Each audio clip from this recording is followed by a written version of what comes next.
Ryan Walker thought the worst pain of his life ended 3 years ago when his wife vanished without a trace, leaving him to raise their daughter alone.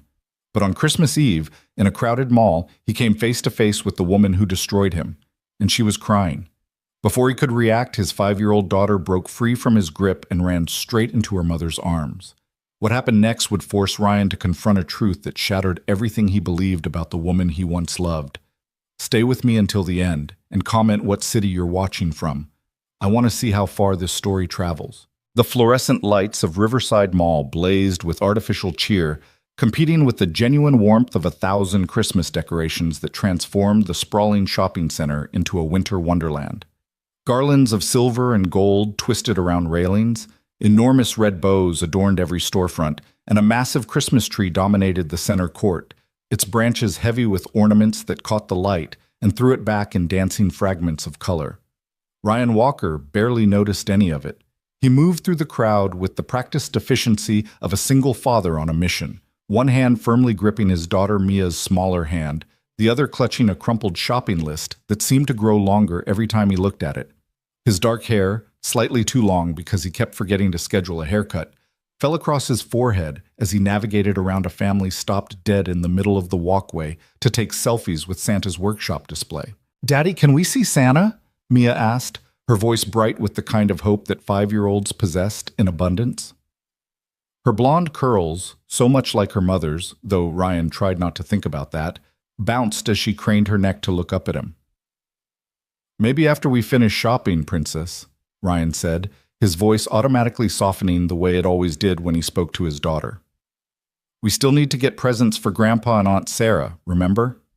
Mia's lower lip jutted out in a pout that was more performative than genuine. She'd learned early that while her father rarely said yes immediately, he almost never said no permanently. It was a dance they'd perfected over 3 years, ever since it had become just the two of them against the world. 3 years. 3 years since Hannah had walked out of their lives without explanation, without warning, without even a goodbye note. 3 years of Ryan rebuilding himself one day at a time, learning to braid hair through YouTube videos, discovering which brands of peanut butter Mia would actually eat, and lying awake at night wondering what he'd done wrong. But he didn't think about that anymore. He couldn't afford to. "Look, Daddy, they have the princess dolls." Mia tugged on his hand, pulling him toward a toy store with window displays that looked like they'd been designed by someone high on sugar and Christmas spirit. Ryan let himself be dragged along, a small smile playing at the corners of his mouth, despite the exhaustion that had become his constant companion. This was what mattered now. Mia's excitement, her laughter, the way her whole face lit up when she saw something that captured her imagination. She was his anchor, his purpose, his reason for getting out of bed when the weight of single parenthood felt like it might crush him. They spent 20 minutes in the toy store with Mia providing detailed commentary on every single item that caught her eye. Ryan mentally calculated his budget, trying to figure out which of her requests he could actually afford. Teacher salary plus freelance graphic design work on the weekends meant they weren't struggling, exactly, but there wasn't a lot of room for extravagance either. "Can I have the fairy castle?" Mia asked, pointing to an elaborate playset that cost more than Ryan's monthly electricity bill. "That's a pretty big present," Ryan said carefully. "What if we put it on your letter to Santa?" Mia considered this with the seriousness of a judge deliberating a life sentence. "Okay," she finally agreed, "but I really hope Santa brings it." They left the toy store with a smaller doll and a coloring book. Mia had insisted they buy something today and headed toward the food court. It was past noon, and Ryan could feel his blood sugar dropping. Mia, who had inherited his tendency toward hangry meltdowns, was starting to drag her feet. The food court was packed with holiday shoppers taking a break from the chaos. The smell of pizza competed with Chinese food, burgers, and something that might have been pretzels. Every table seemed occupied by families or couples, their shopping bags piled around them like defensive fortifications. Ryan was scanning for an empty spot when Mia's hand suddenly tightened around his. "Daddy," she whispered, her voice carrying a strange note that made Ryan immediately alert. "Daddy, look." "What is it, sweetheart?" "That lady." Mia pointed across the food court, her small finger trembling slightly. "Daddy, She's crying. Ryan followed his daughter's gaze, expecting to see a stranger, maybe a teenager who'd just had a fight with her boyfriend, or an elderly woman who'd gotten separated from her family. Instead, his eyes landed on a woman standing near the pretzel stand, and his entire world tilted sideways. Hannah. The name hit him like a physical blow, knocking the air from his lungs. For a moment, he thought he might be hallucinating, stress-induced delusion brought on by too many Christmas songs and not enough sleep. But no, it was definitely her. 3 years older, thinner than he remembered, her blonde hair longer and pulled back in a messy bun, but unmistakably Hannah, his ex-wife, the woman who'd left them, the ghost who haunted every quiet moment. She stood alone in the crowd, oblivious to the shoppers flowing around her like water around a stone. Her shoulders were hunched, her arms wrapped around herself, as if she were cold despite the mall's efficient heating system. And she was crying, not the dramatic sobbing of someone seeking attention, but the quiet, devastating tears of someone who'd forgotten that anyone might be watching. Ryan's first instinct was to turn around, to grab Mia and disappear before Hannah could see them. 3 years of silence gave him that right, didn't it? 3 years of raising their daughter alone, of explaining why mommy wasn't coming home, of watching Mia look at families with 2 parents and trying to understand why hers only had 1. But he couldn't move. His feet seemed rooted to the cheap tile floor of the food court, his hand still clutching Mia's, his heart hammering against his ribs with a force that felt almost painful. "Daddy," Mia whispered again, and now there was something else in her voice, something that made Ryan's chest constrict. Is that Mommy?" The question nearly broke him. Mia had been 2 when Hannah left, barely more than a baby. Her memories of her mother were fragmentary at best, pieced together from the few photos Ryan had kept and the stories he'd forced himself to tell, despite the pain it caused him. He'd never wanted Mia to grow up feeling abandoned, never wanted her to internalize the message that she hadn't been enough to make her mother stay. "Yes," Ryan managed, his voice rough. "That's her." He expected Mia to shrink back, to hide behind his legs the way she did when confronted with strangers. Instead, before he could process what was happening, she pulled her hand free from his grip and ran. "Mia, wait!" Ryan's shout came too late. His daughter was already weaving through the crowd, her small body darting between adults with the fearlessness of children who haven't yet learned that the world might hurt them. Ryan took off after her, his longer legs eating up the distance. But Mia had a head start and a child's ability to slip through gaps that adults had to navigate around. His heart pounded with something beyond physical exertion, a primal fear that he couldn't name, couldn't fully articulate. Mia reached Hannah before he could stop her. The little girl threw her arms around Hannah's waist, pressing her face against her mother's coat, with an abandon that suggested muscle memory older than conscious thought. Hannah gasped, her hands flying up in shock, her tears stopping as suddenly as if someone had flipped a switch. For a moment, frozen in time, mother and daughter stood locked together while the world moved around them. Shoppers hurrying past, Christmas music playing from overhead speakers, the smell of mall food court lingering in the air. Hannah's face went through a rapid succession of emotions: shock, confusion, recognition, and then something that looked like pain mixed with joy in equal measure. Ryan skidded to a stop a few feet away, breathing hard, his mind racing to catch up with what his body already knew. This was happening. After 3 years of absence, after 3 years of silence, here was Hannah, and here was their daughter, clinging to the mother who'd abandoned her as if no time had passed at all. "Mia," Ryan said, his voice coming out harsher than he intended. "Come here, now." But Mia didn't let go. If anything, she held on tighter, her small hands gripping the fabric of Hannah's coat with fierce determination. Hannah's eyes lifted to meet Ryan's, and the impact of that gaze nearly knocked him backward. He'd forgotten how blue her eyes were, the exact shade of Mia's, and how they'd always been able to see straight through whatever defenses he tried to erect. But now those eyes were different somehow, shadowed, haunted by things he couldn't begin to guess at.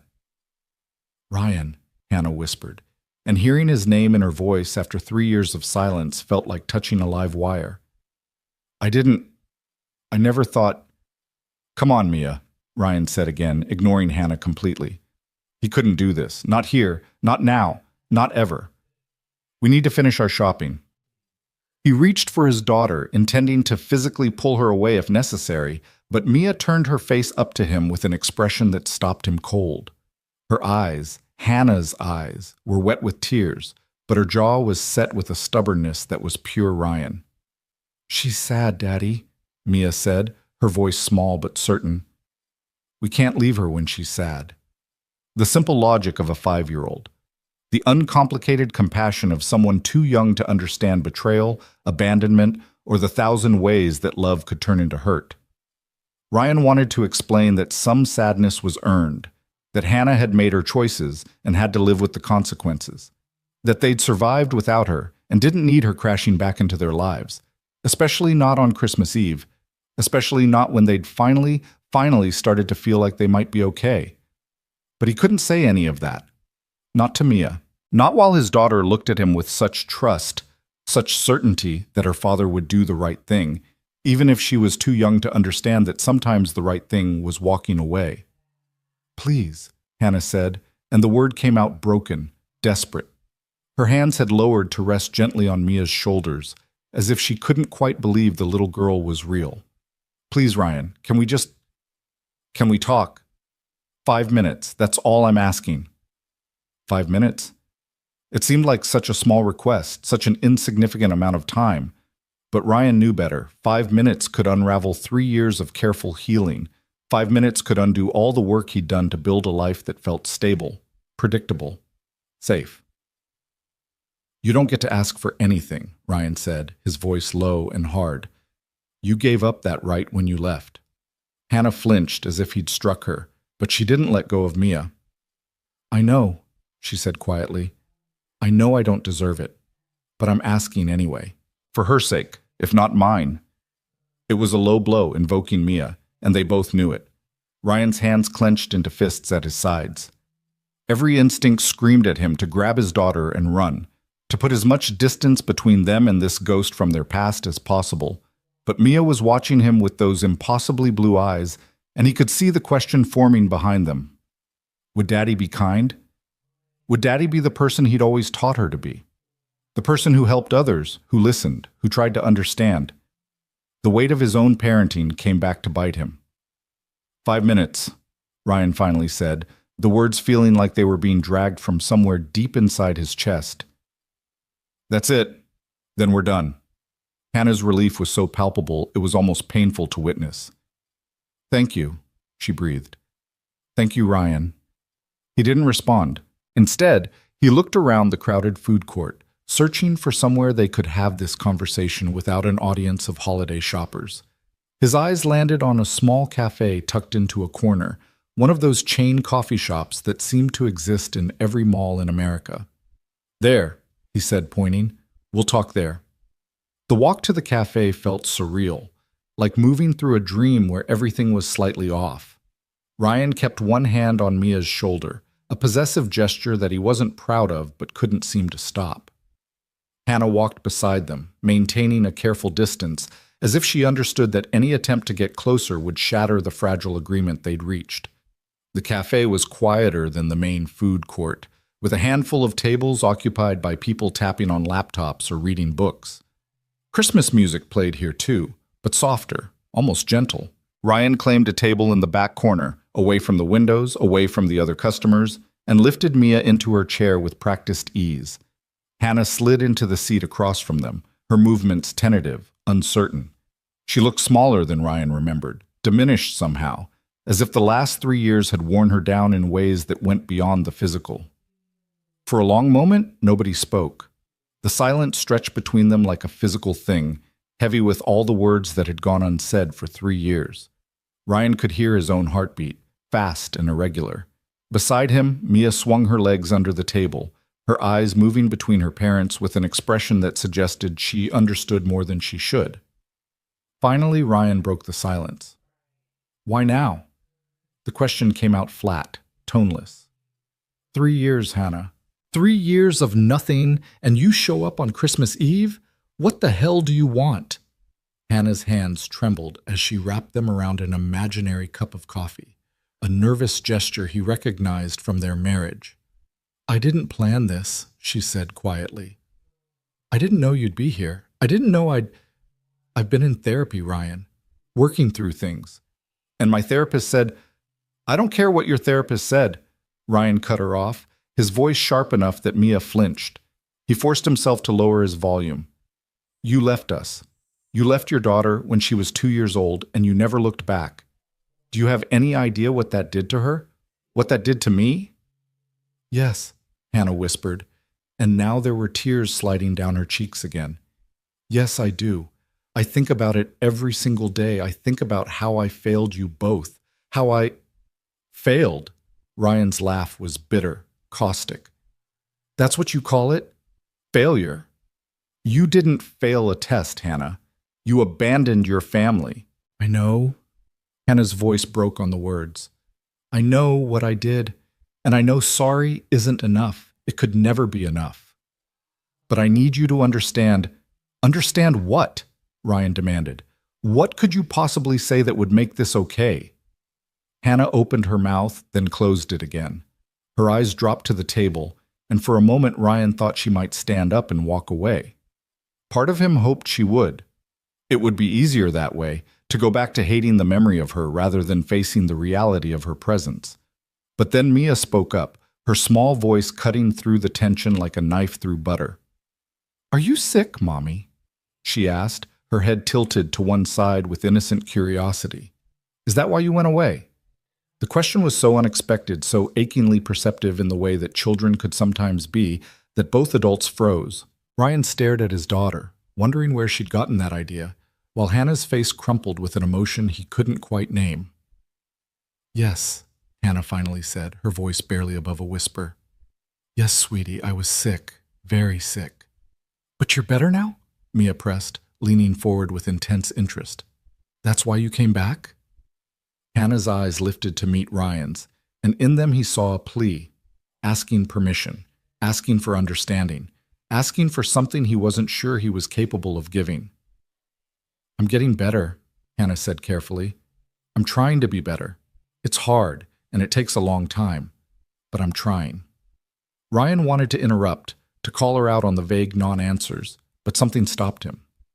Maybe it was the raw honesty in her voice. Maybe it was the way Mia was looking at Hannah with such hope, such trust. Or maybe it was the tiny, traitorous part of his heart that remembered what it felt like to love this woman before everything fell apart. What kind of sick? He asked, his voice rough but no longer quite so hostile. What happened, Hannah? Hannah's hands were shaking so badly now that she had to press them flat against the table to keep them still. She took a deep breath, then another, as if gathering courage for a confession. Postpartum depression, she finally said, the words tumbling out in a rush. After Mia was born, I had postpartum depression. Severe. And I didn't understand it, Ryan. I didn't know what was happening to me. I thought... Her voice broke. I thought it meant I was a terrible mother. I thought it meant I didn't love you or Mia enough. And the more I tried to fight it, the worse it got.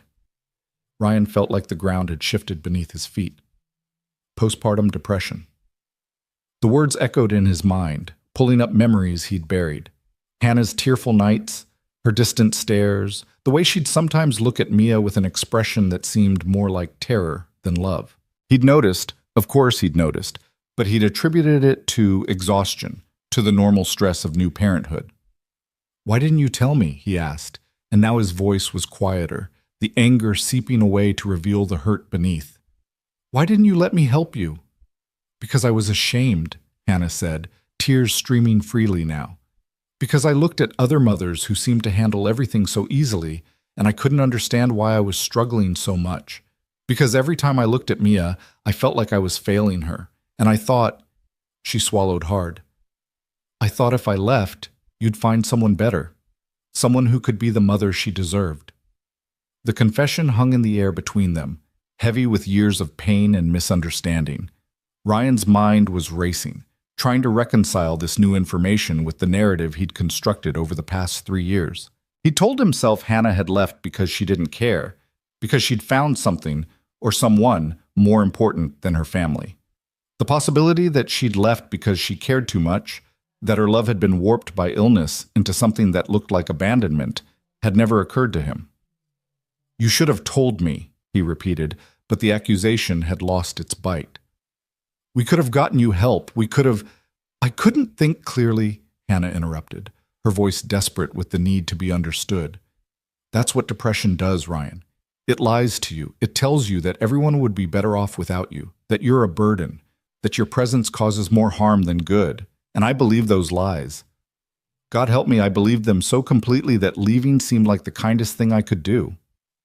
Mia had been quiet during this exchange, her eyes moving between her parents like she was watching a tennis match. Now she reached out and put her small hand over Hannah's trembling one. "But you miss us?" Mia asked, her voice impossibly gentle for someone so young. "When you went away, did you miss us?" Hannah looked down at their joined hands, her own pale and shaking, Mia's small and steady, and let out a sound that was half sob, half laugh. "Every second," she said. "Every single second of every single day. I missed you so much I thought it might kill me. And maybe that's what I wanted at first. But then I got help, real help, and I started to understand that what I'd done wasn't love. It was illness. And by the time I realized that, so much time had passed that I didn't know how to come back. I didn't know if you'd want me to." Ryan sat back in his chair feeling like he'd been hollowed out and refilled with something he couldn't quite identify. Anger was still there, yes, but it was mixed now with grief, confusion, and something that might have been understanding, or at least the beginning of it. "You hurt us," he said quietly. "You hurt Mia. Do you know how many times she's asked me why her mommy doesn't love her? How many times I've had to lie and say it wasn't her fault?" "It wasn't her fault," Hannah said fiercely, leaning forward with sudden intensity. "Ryan, please, you have to make sure she knows that. None of this was her fault. She is perfect, absolutely perfect. And the fact that I couldn't see that when I was sick doesn't change how true it is." "Did you stop loving us, Mommy?" Mia asked, her voice small but direct. It was the question she'd apparently been building up to, the one that mattered more than all the others. Hannah's face crumpled.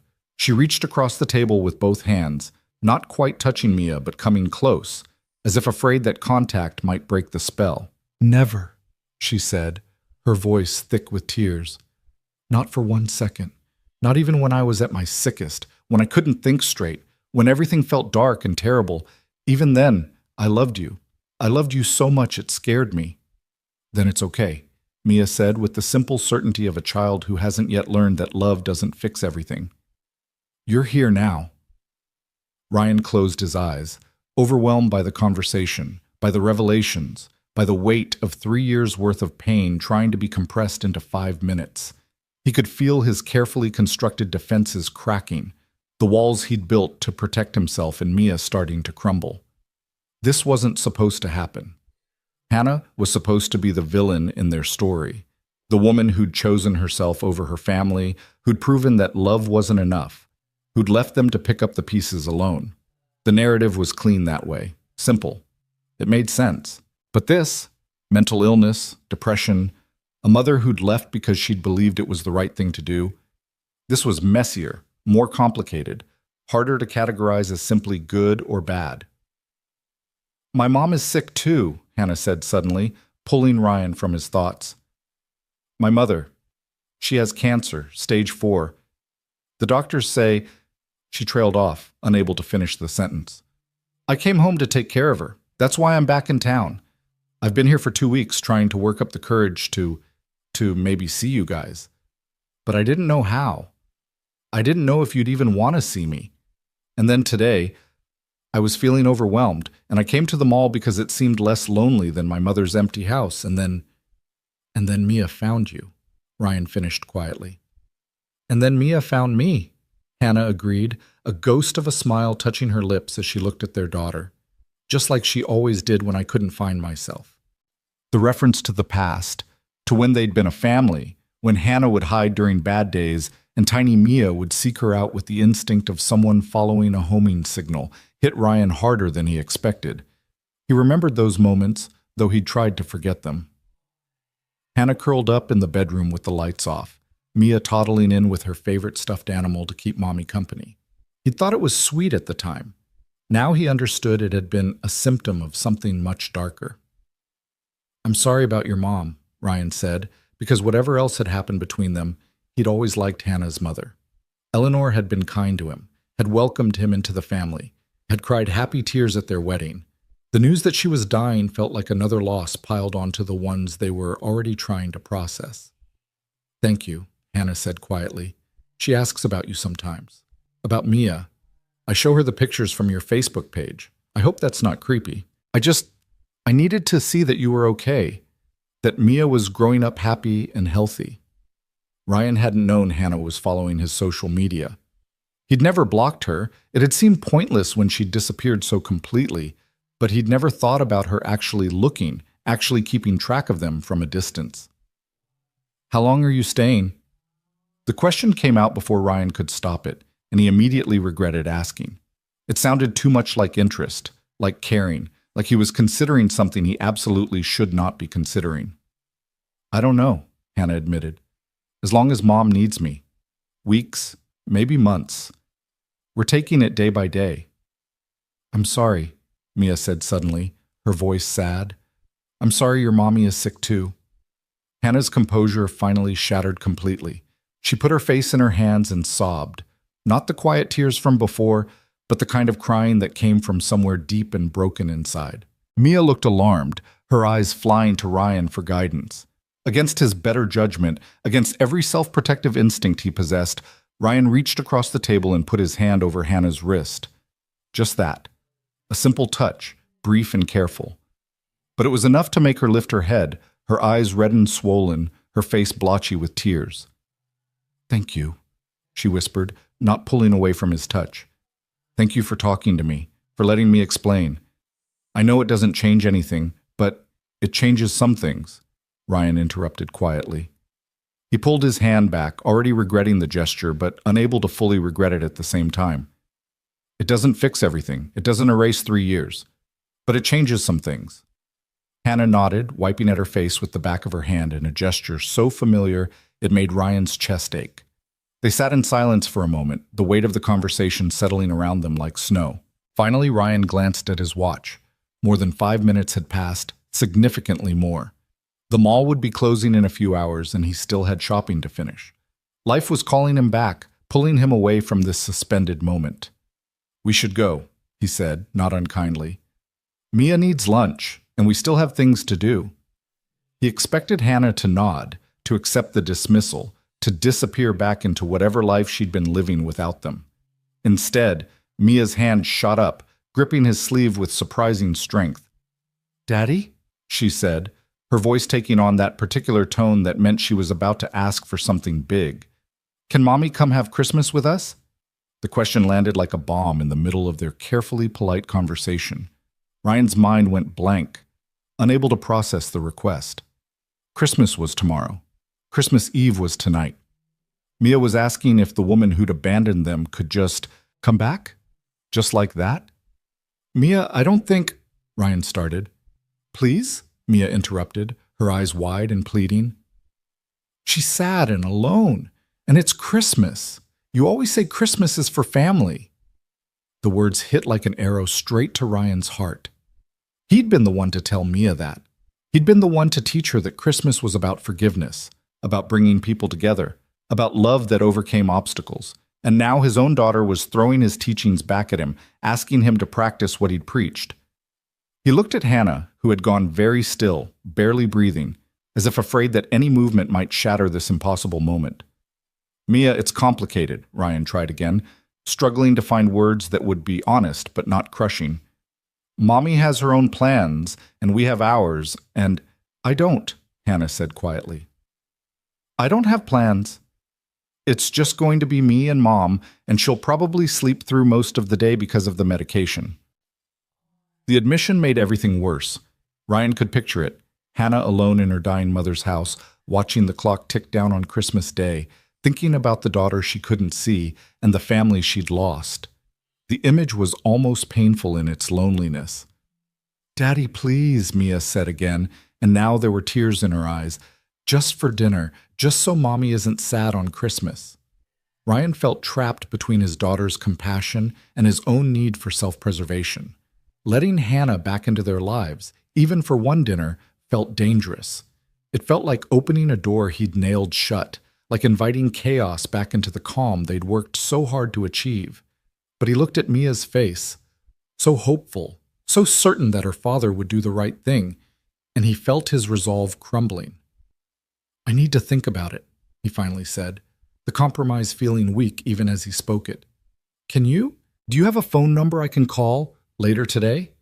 Hannah nodded quickly, pulling out her phone with trembling hands. They exchanged numbers in silence, the simple act feeling loaded with significance. Ryan saved her contact under just H, not ready to see her full name light up his phone screen. "I understand if you say no," Hannah said as she stood up, her movements tentative.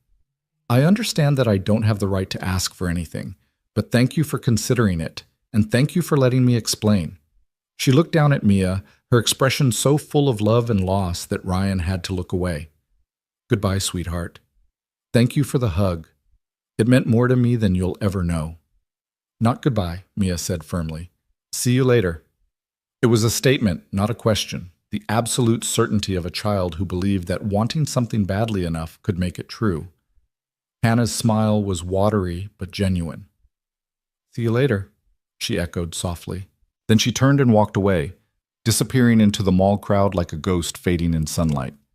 Ryan and Mia sat at their table for a long moment, neither speaking, both processing what had just happened. "You're going to say yes, aren't you, Daddy?" Mia finally asked, her voice small. Ryan looked down at his daughter, at her hopeful face and her trusting eyes, and knew he was defeated before he even began. "Yeah, Princess," he admitted quietly. "I think I probably am." Mia's smile was bright enough to power the entire mall's Christmas lights. She threw her arms around Ryan's neck, nearly knocking over his forgotten coffee in her enthusiasm. "Thank you, Daddy. Thank you, thank you, thank you." Ryan hugged her back, pressing his face into her hair, wondering what exactly he'd just agreed to. Tomorrow was Christmas. Tomorrow, Hannah would walk into the home they'd built without her, would see how they'd survived, would be confronted with all the ways they'd learned to be okay. And he had no idea if it would heal old wounds or just create new ones. But Mia was happy. Right now, in this moment, his daughter was happier than he'd seen her in weeks. And wasn't that worth the risk? Wasn't that worth stepping outside his comfort zone and facing the woman who'd broken his heart? "Come on," he said, standing and lifting Mia out of her chair. "We still need to finish shopping, and now we need to get an extra present." "For Mommy?" Mia asked, her eyes going wide. "For Mommy," Ryan confirmed, even though the word felt strange in his mouth after 3 years of silence. They spent the rest of the afternoon shopping, but Ryan's mind was only half present. The other half kept circling back to Hannah, to the tears in her eyes, to her confession about postpartum depression, to the way she'd looked at Mia like someone seen sunshine after years of darkness. He thought about his father's words, the ones that had been echoing in his head since Mia first asked her question. "Christmas is for forgiveness, son." Maybe it was. Maybe tomorrow would be the first step towards something new, not reconciliation exactly, but understanding. Maybe they could find a way to coexist peacefully, to give Mia the gift of knowing both her parents without the shadow of abandonment hanging over everything. Or maybe it would be a disaster. Either way, Ryan realized as he watched Mia chatter excitedly about Christmas dinner, it was too late to back out now. He'd made a promise to his daughter, and he'd die before breaking it. As they left the mall, Ryan pulled out his phone and typed a brief message to the contact labeled H. "Dinner tomorrow at 6. Address is the same." The response came almost immediately. "I'll be there. Thank you, Ryan. You have no idea what this means to me." But he did know. He knew exactly what it meant, because once upon a time, he'd have felt the same way about getting a second chance with the person he loved most in the world. The question was whether that person still existed under 3 years of hurt and absence, or if they'd both changed too much to find their way back to anything resembling what they'd once had. Tomorrow, he'd find out. Ryan buckled Mia into her car seat, listening to her excited chatter about Christmas and presents and Mommy coming to dinner. In the front seat, he gripped the steering wheel and took a deep breath. "Okay," he whispered to himself. "Okay. We can do this." Behind them, the mall's Christmas lights blazed against the darkening sky, marking the end of Christmas Eve and the beginning of something Ryan couldn't yet name, something that felt both terrifying and inevitable, like standing at the edge of a cliff and knowing you're about to jump. The drive home from the mall felt longer than usual, though the route was exactly the same as always. Ryan's hands gripped the steering wheel with unnecessary force, his knuckles white against the black leather. Behind him, Mia sang along to the Christmas carols playing on the radio, her voice sweet and slightly off-key, blissfully unaware of the storm churning in her father's mind. What had he done? What had he just agreed to? The question circled through Ryan's thoughts like a vulture waiting for something to die. Maybe his sanity, maybe his carefully constructed peace, maybe the protective walls he'd spent 3 years building around his heart. Inviting Hannah to Christmas dinner seemed like the kind of impulsive decision that would make perfect sense in a holiday movie and absolutely no sense in real life. He pulled into the driveway of their modest 2-story house, the one he'd bought 6 months after Hannah left, because living in their old apartment had felt like drowning in memories. The Christmas lights he and Mia had hung last weekend blinked cheerfully from the roofline, and a wreath made from Mia's handprints decorated the front door. It was home. Their home, built from the ashes of what used to be. And tomorrow, he was inviting the person who'd burned it all down to come inside. "Can we make cookies tonight, Daddy?" Mia asked as he unbuckled her from the car seat. "For Santa and for Mommy?" Ryan managed a smile that felt only slightly forced. "Sure, Princess. We can make cookies." Inside, the house smelled like the pine-scented candles Ryan had been burning all week, trying to create the perfect Christmas atmosphere. The tree stood in this corner of the living room, decorated with an eclectic mix of ornaments collected over years. Some from Ryan's childhood, some from the brief years of their marriage, and many newer ones marking milestones that only he and Mia had shared. While Mia changed out of her mall clothes and into the reindeer pajamas she insisted on wearing despite it only being late afternoon, Ryan stood in the kitchen and stared at his phone. Hannah's number glowed on the screen, a connection to a past he'd tried so hard to bury. He should call his sister. Sarah would talk sense into him, would remind him of all the reasons this was a terrible idea. She'd been there through the worst of it, had flown in and stayed for 2 weeks after Hannah left, had helped him figure out daycare and cooking and how to French braid hair well enough that Mia wouldn't get teased at preschool. Sarah had every right to be furious that he was even considering this. But he didn't call her. Instead, he opened the refrigerator and began pulling out ingredients for dinner, letting the familiar routine calm his racing thoughts. Mia bounded into the kitchen 20 minutes later, her energy seemingly limitless. "What are we making for Christmas dinner tomorrow?" she asked, climbing onto one of the bar stools at the counter. "Something special, right? Because Mommy's coming?" Ryan set down the chicken he'd been about to season. "What do you think we should make?" Mia's face scrunched up in concentration, a gesture she'd inherited from him. "Turkey?" she suggested. "Like at Thanksgiving? And mashed potatoes? And those green beans you make with the crispy onions?" "That sounds good," Ryan agreed, mentally calculating whether he had time to shop for all of that tomorrow morning. "We'll need to go to the store early." "I'll help," Mia volunteered enthusiastically.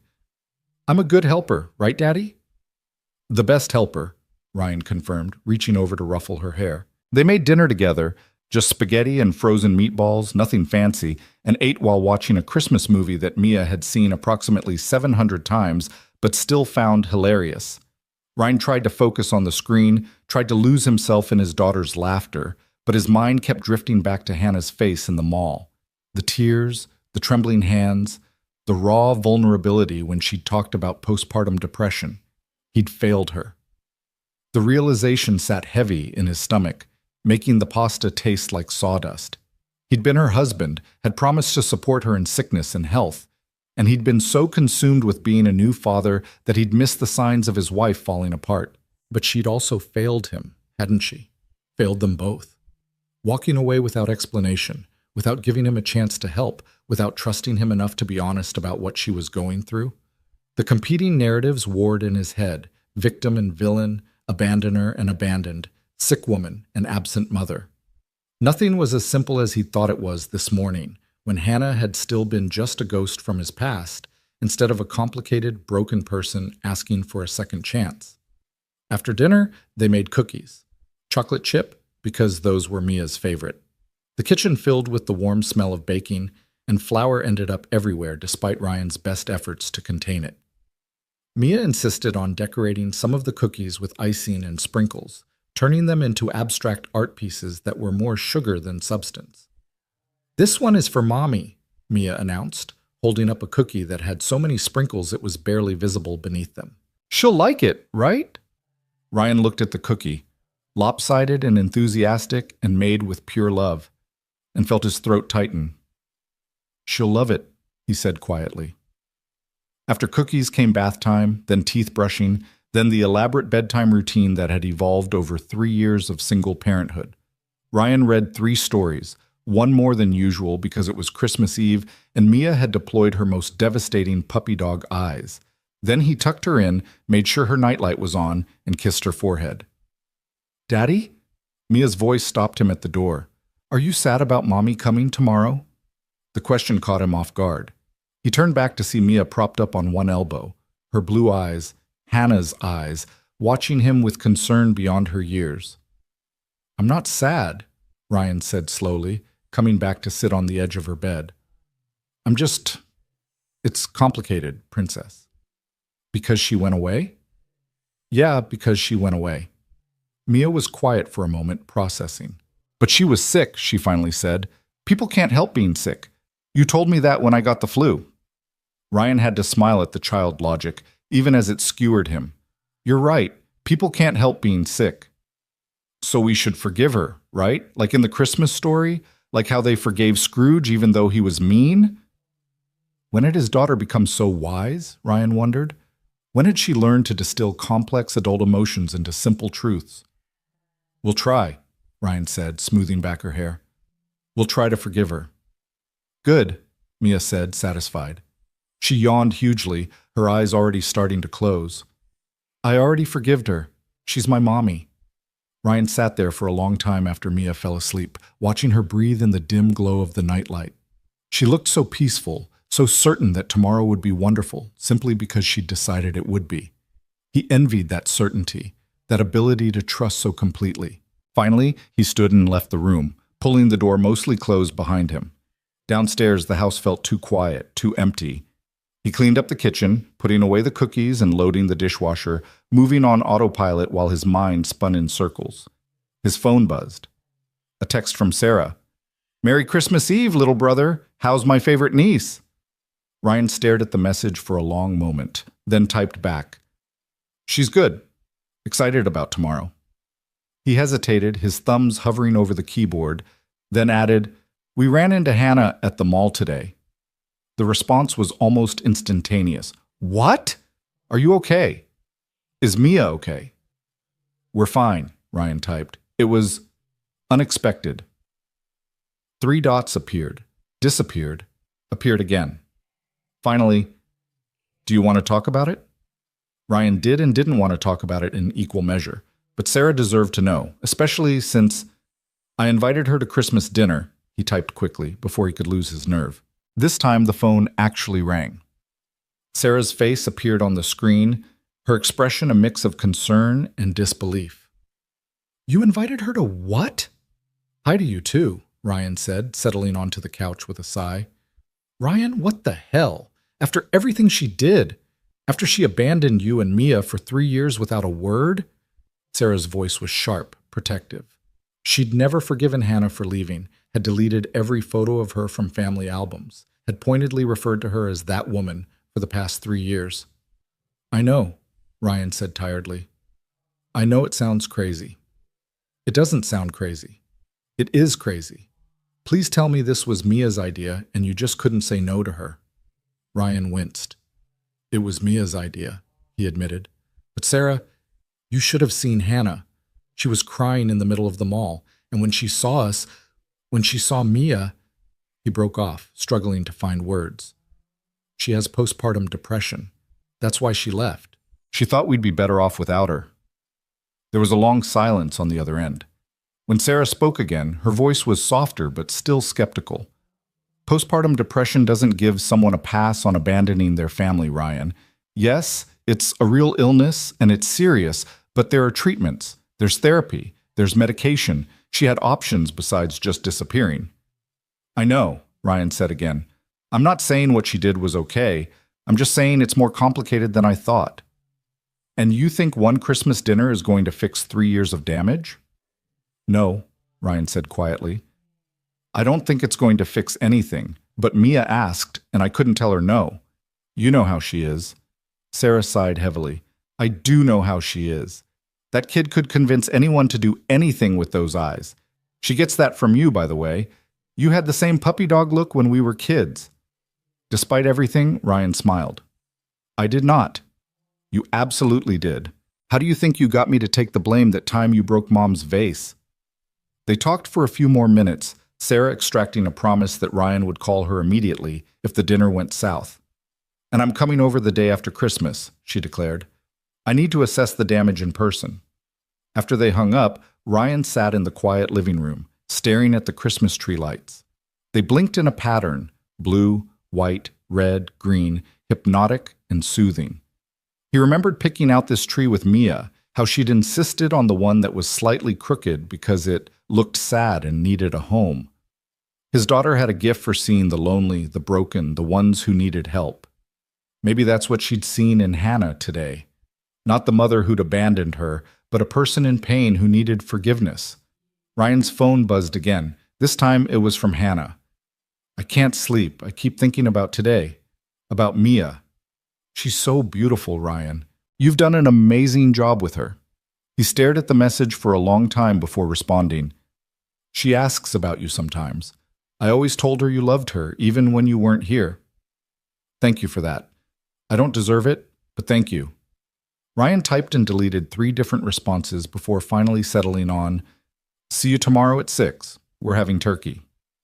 I'll bring wine and dessert and anything else you need. Just bring yourself, Ryan typed, then immediately regretted how that sounded. Too intimate, too much like an invitation to be part of their lives again, rather than just a guest at one dinner. But the message was sent, and he couldn't take it back. He forced himself to go to bed, though sleep felt impossible. His mind kept replaying the day, Hannah's tears, Mia's hug, the revelation about postpartum depression, the weight of his daughter's hand in his as she asked if Mommy could come for Christmas. When he finally did drift off, his dreams were fragmented and strange. Hannah, walking through their old apartment, Mia as a toddler reaching for a mother who kept disappearing like smoke, the mall decorated with lights that blazed too bright and hurt to look at. He woke at 6 in the morning, earlier than necessary, his heart pounding from dreams he couldn't quite remember. Mia was still asleep, her room quiet when he checked on her. The house felt suspended in that pre-dawn stillness, waiting for the day to truly begin. Christmas morning, and Hannah was coming to dinner. Ryan made coffee and stood at the kitchen window, watching the sky gradually lighten from black to deep blue to pale gray. Snow had fallen overnight. Not much, just enough to dust the lawn and trees with white, making everything look clean and new. A fresh start, he thought, then immediately felt ridiculous for assigning metaphorical meaning to weather patterns. By 7, Mia was awake and bouncing off the walls with Christmas excitement. They opened presents in the living room, nothing extravagant, but enough to make Mia squeal with delight. The fairy castle from the toy store was there, purchased late last night during an emergency run after Mia fell asleep. Her joy made the credit card hit worth it. Santa really brought it, she exclaimed, already pulling pieces out of the box. Daddy, can we build it before Mommy comes? I want to show her. We'll start it after breakfast, Ryan promised. But we need to go shopping first, remember, for dinner?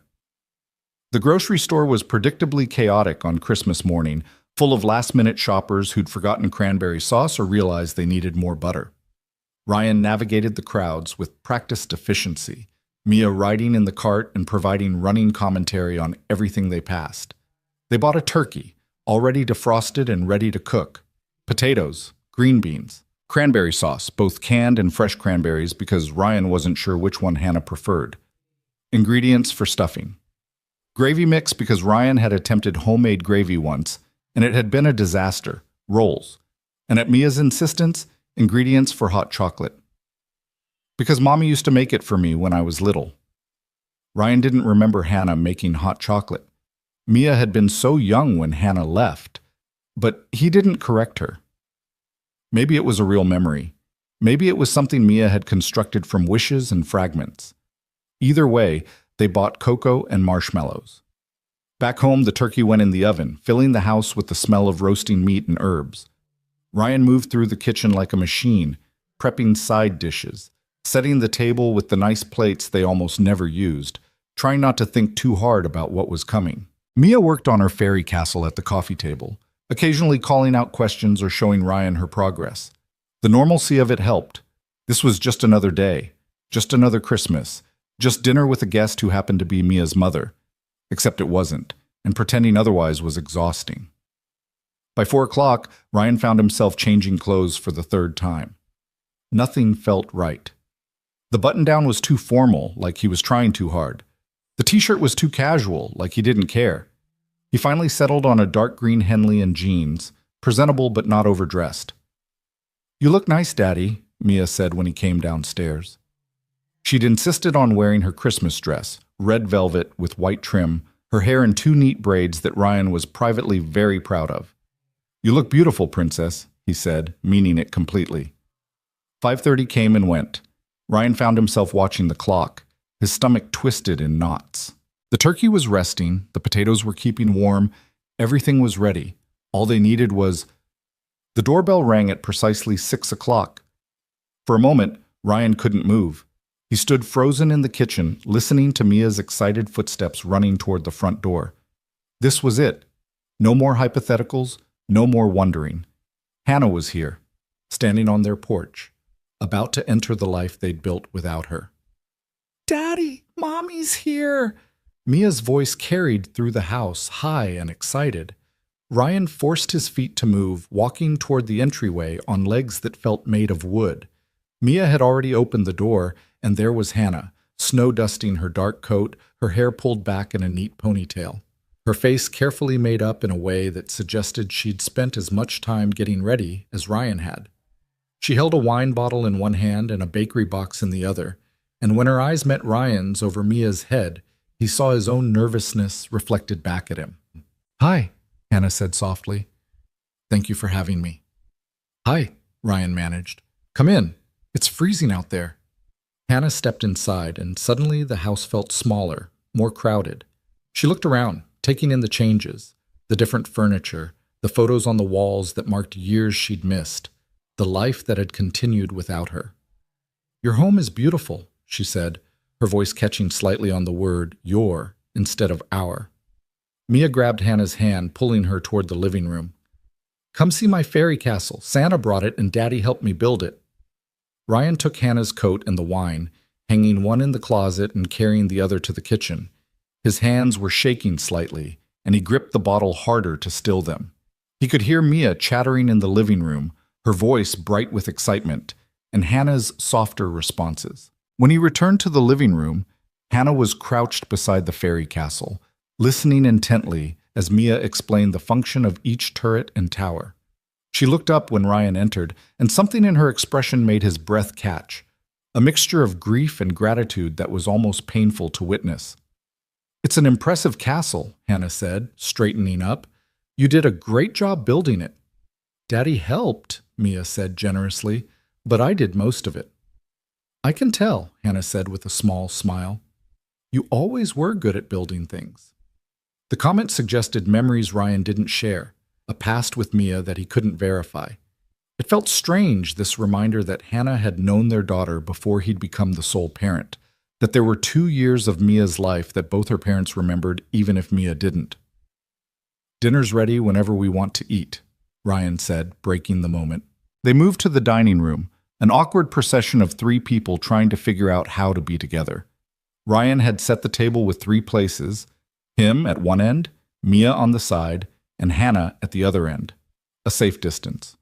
A reminder that they were no longer the family they'd once been. Hannah helped carry dishes from the kitchen, moving carefully, as if afraid she might break something. Mia kept up a steady stream of conversation, filling the silence with stories about school, her friends, the Christmas pageant where she'd been an angel. "You should have seen her," Ryan found himself saying as he carved the turkey. "She had the biggest wings of anyone in the show." "Because I was the best angel," Mia said proudly. "The most modest angel, too," Ryan teased, and Mia giggled. Hannah watched them with an expression that Ryan couldn't quite read, Love and loss tangled together, joy at seeing them, but pain at all she'd missed. When they finally sat down to eat, she seemed to gather herself, deliberately brightening her expression. "This looks amazing, Ryan," she said, looking at the spread of food. "You've become quite the cook." "YouTube tutorials and a lot of trial and error," Ryan said, passing her the potatoes. "Though Mia would tell you we had pizza for dinner more nights than we should have."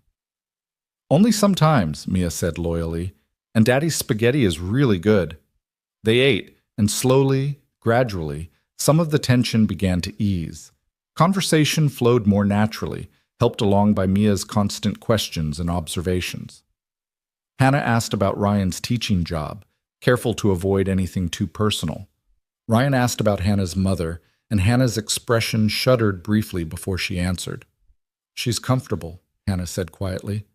"The hospice nurses are wonderful. She was sleeping when I left, but I told her where I was going. She was glad." "I'm sorry you're going through that," Ryan said, and meant it despite everything else. "Thank you," Hannah whispered. After dinner, Mia insisted they have hot chocolate, even though everyone was full from the meal. Hannah's face lit up when Mia made the request, and she joined Ryan in the kitchen to help prepare it. They worked in careful choreography, maintaining distance, avoiding accidental touches.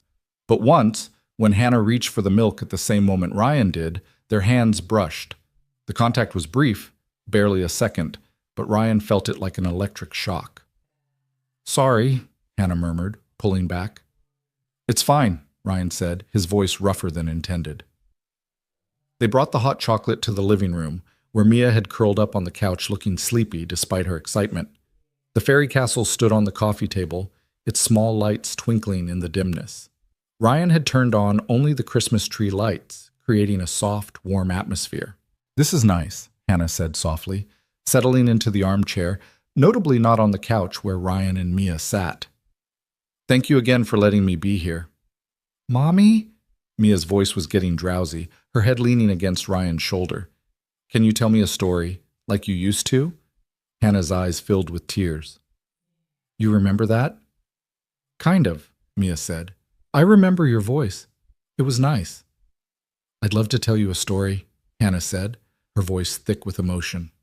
And so Hannah began to speak, her voice soft and melodic, telling a story about a brave princess and a dragon who just wanted to be friends.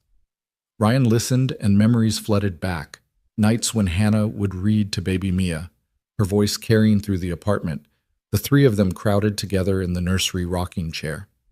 How had they lost this? How had something that felt so solid, so permanent, crumbled into nothing? Mia's eyes drifted closed as Hannah spoke, her breathing evening out into sleep. The story wound down, and silence filled the room. Ryan carefully shifted, preparing to carry Mia up to bed. "Let me," Hannah whispered. "Please. I know I don't have the right, but—" Ryan hesitated, every protective instinct screaming at him to say no. But something in Hannah's face, the desperate hope, the aching need to have this one small moment, made him nod. Hannah lifted Mia with the practiced ease of muscle memory, cradling their daughter against her chest. Mia stirred slightly but didn't wake, her arms automatically circling Hannah's neck. Ryan watched them walk up the stairs together, his heart in his throat. He followed at a distance, standing in Mia's doorway as Hannah gently laid her in bed and pulled up the covers. She stood there for a long moment, just looking at their sleeping daughter, tears streaming silently down her face. "She's perfect," Hannah whispered. "Ryan, she's absolutely perfect. You've done such a good job." "We got lucky," Ryan said quietly. "She's always been amazing." Hannah reached out and gently touched Mia's cheek, the gesture so tender it hurt to watch. Then she straightened and walked toward the door, where Ryan stepped back to let her pass. Downstairs they stood awkwardly in the living room, the evening winding down but neither quite ready for it to end. "I should go," Hannah finally said. "I don't want to overstay." "Do you want coffee?" Ryan heard himself ask. "Or we could finish the wine." Hannah looked surprised. "Are you sure?" "No, yes, maybe." "Yeah," Ryan said. "We should talk. Actually talk." They settled at opposite ends of the couch, still maintaining distance, with fresh glasses of wine. The Christmas tree lights cast everything in a soft glow, making the moment feel almost dreamlike. "She's wonderful, Ryan," Hannah said again. "The way she laughs, the way she looks at you with such trust. You've given her an incredible life." "I did what I had to do," Ryan said, and couldn't keep a slight edge from his voice. "Someone had to." Hannah flinched. "I deserve that." "I'm sorry," Ryan said immediately, rubbing his face. "That wasn't fair."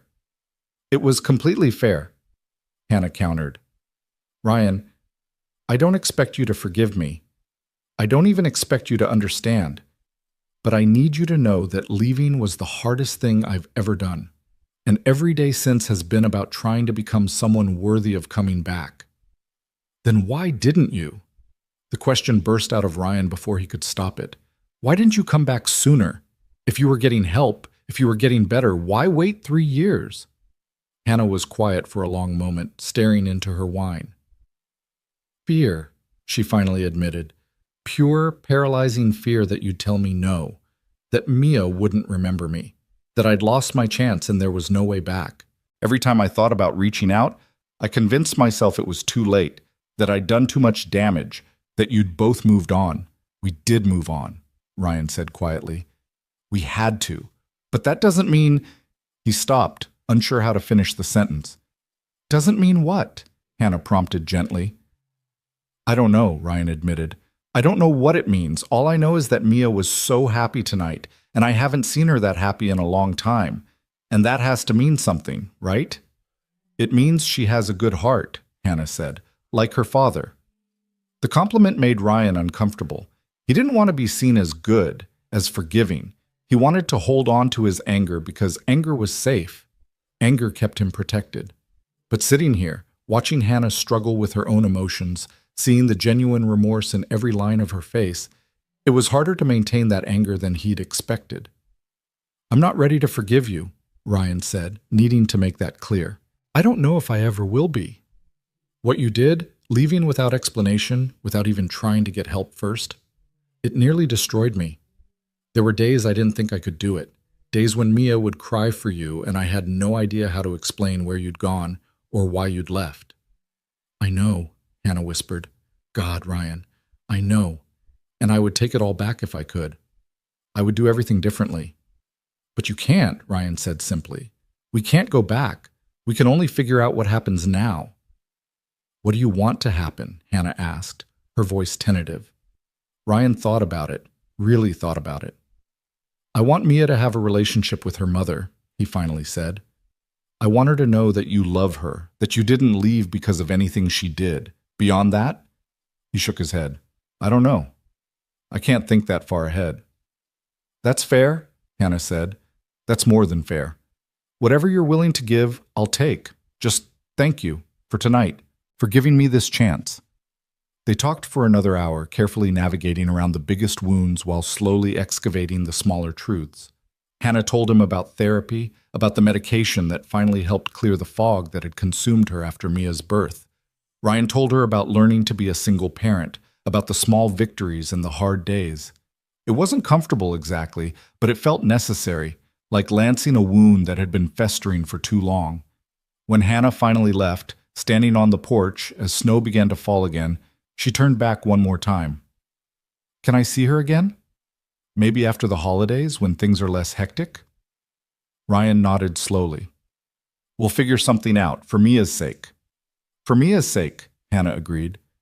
But as Ryan watched her drive away, taillights disappearing into the snowy night, he wondered if they were both lying, if this was really just about their daughter, or if something else was stirring beneath the surface, something that felt dangerous and hopeful in equal measure. Ryan stood at the front window long after Hannah's car disappeared, watching snowflakes drift through the glow of the streetlights. The house felt different now, charged with something he couldn't name, as if Hannah's presence had disturbed the careful equilibrium he'd spent 3 years establishing. He could still smell her perfume faintly in the living room, something floral and unfamiliar that wasn't the scent he remembered from their marriage. Everything about her was familiar and foreign at once, and that dissonance left him feeling unmoored. He cleaned up the kitchen in silence, washing wine glasses and putting away leftovers, his hands moving through familiar motions while his mind spun in circles.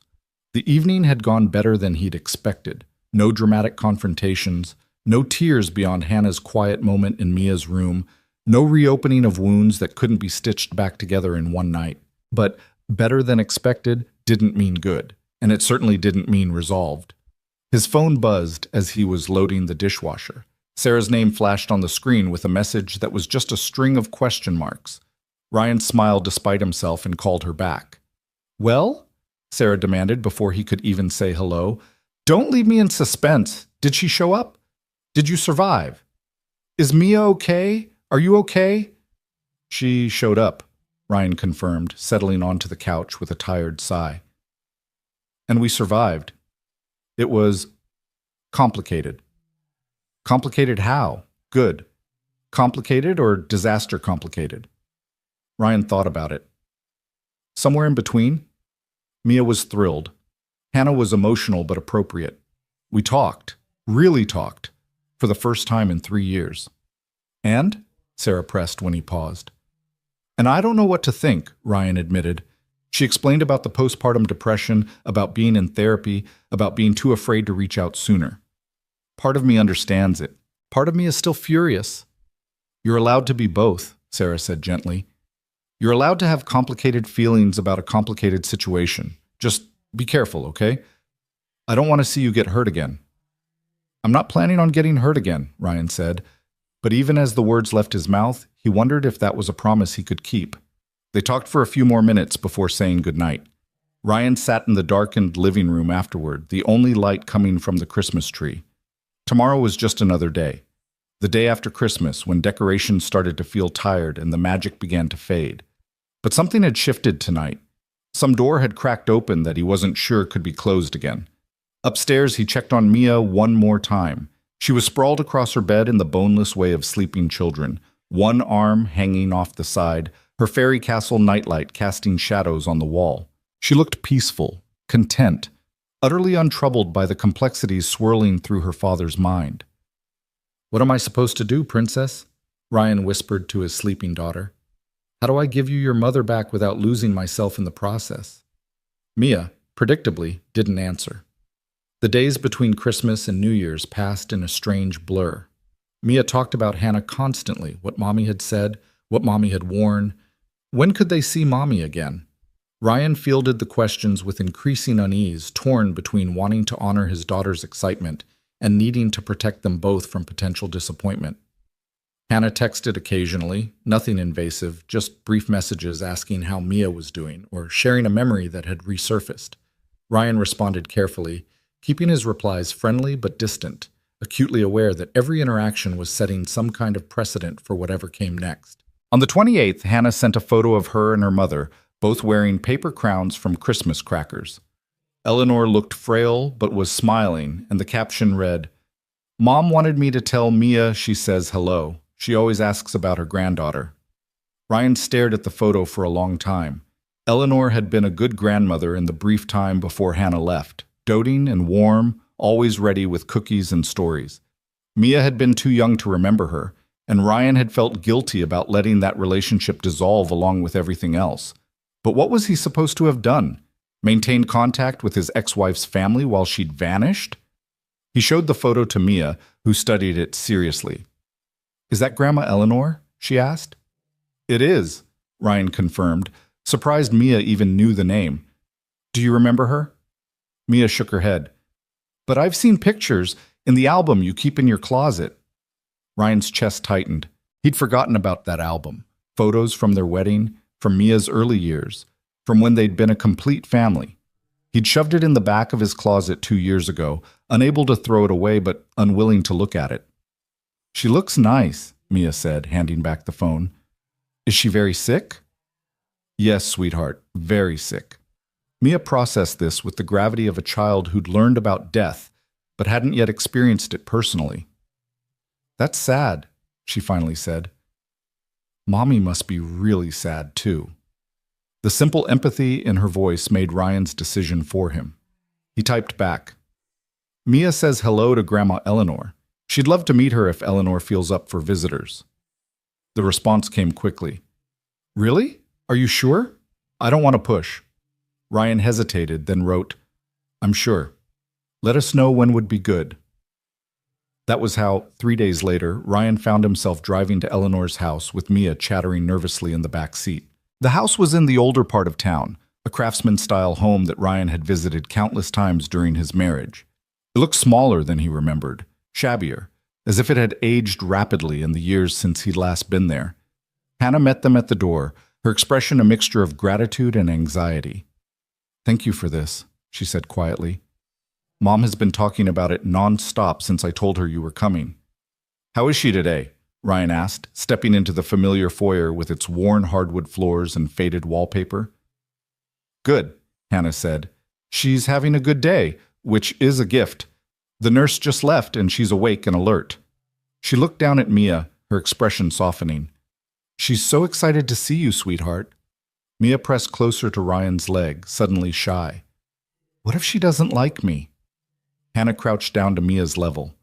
She already loves you, she said gently. She's loved you since before you were born. She just hasn't gotten to see you in a long time. The living room had been converted into a bedroom, with a hospital bed positioned near the window so Eleanor could see outside. She was propped up on pillows, an oxygen tube in her nose, her once robust frame diminished to something small and fragile. But her eyes, still bright and sharp, lit up when she saw them enter. Ryan, Eleanor said, her voice weak but warm. Oh my goodness, you're here. And this can't be little Mia. Look how big you've gotten. Mia hung back, uncertain, but Eleanor's genuine delight was hard to resist. Slowly, she moved closer to the bed, studying her grandmother with open curiosity. I'm 5 now, Mia announced, and I can read some words and I'm learning to do cartwheels. 5 years old, Eleanor marveled. That's very big indeed. Come here, darling. Let me see you properly. Ryan watched as his daughter approached the bed, saw Hannah hovering anxiously in the doorway. This was surreal. Standing in Eleanor's living room as if no time had passed, as if they were still family instead of people connected only by the fragile thread of a child. Eleanor and Mia talked about simple things, Mia's school, her favorite toys, what she wanted to be when she grew up. Eleanor listened with the rapt attention of someone trying to absorb every detail to make up for years of absence in a single afternoon. Her hand, thin and marked with age spots, rested on Mia's arm, a gentle touch that said more than words could. Your mommy was just your age when she learned to ride a bike, Eleanor said at one point. She was so determined, fell off 20 times but kept getting back on. Mia's eyes widened. Really? Mommy, you fell off 20 times? Hannah, who'd been sitting quietly in the corner, smiled. At least 20 times, maybe more. I was very stubborn. Like Daddy says I am, Mia said proudly, and everyone laughed. Ryan found himself relaxing incrementally, the strangeness of the situation fading into something almost comfortable. Eleanor asked him about his teaching, about his life, and he answered honestly, talking about the challenges and rewards of single parenthood, about how Mia had become his entire world. You've done a remarkable job, Eleanor said, her eyes serious. I always knew you would. You were always so good with her, even when she was tiny. The compliment sat uncomfortably with Ryan. He didn't want Eleanor's approval, didn't want to fall back into the easy warmth of this family that had once been his, but he couldn't be rude to a dying woman who'd only ever been kind to him. After an hour, Eleanor began to tire, her responses getting slower, her eyes drooping. Hannah noticed immediately and stood up. Mom should rest now, she said gently. Mia looked disappointed but nodded. She leaned close to Eleanor and said, I'll come back and visit again, okay? Eleanor's eyes filled with tears. I would love that, sweetheart. Thank you for coming to see your old grandma. You're not that old, Mia said loyally, and Eleanor laughed even as she cried. Hannah walked them to the door, and this time Ryan was the one who lingered. Thank you, Hannah said again. You have no idea what this meant to her, to both of us. Mia enjoyed it, Ryan said, which was true but felt inadequate. Can I? Hannah hesitated. Would it be okay if I called sometimes to talk to Mia?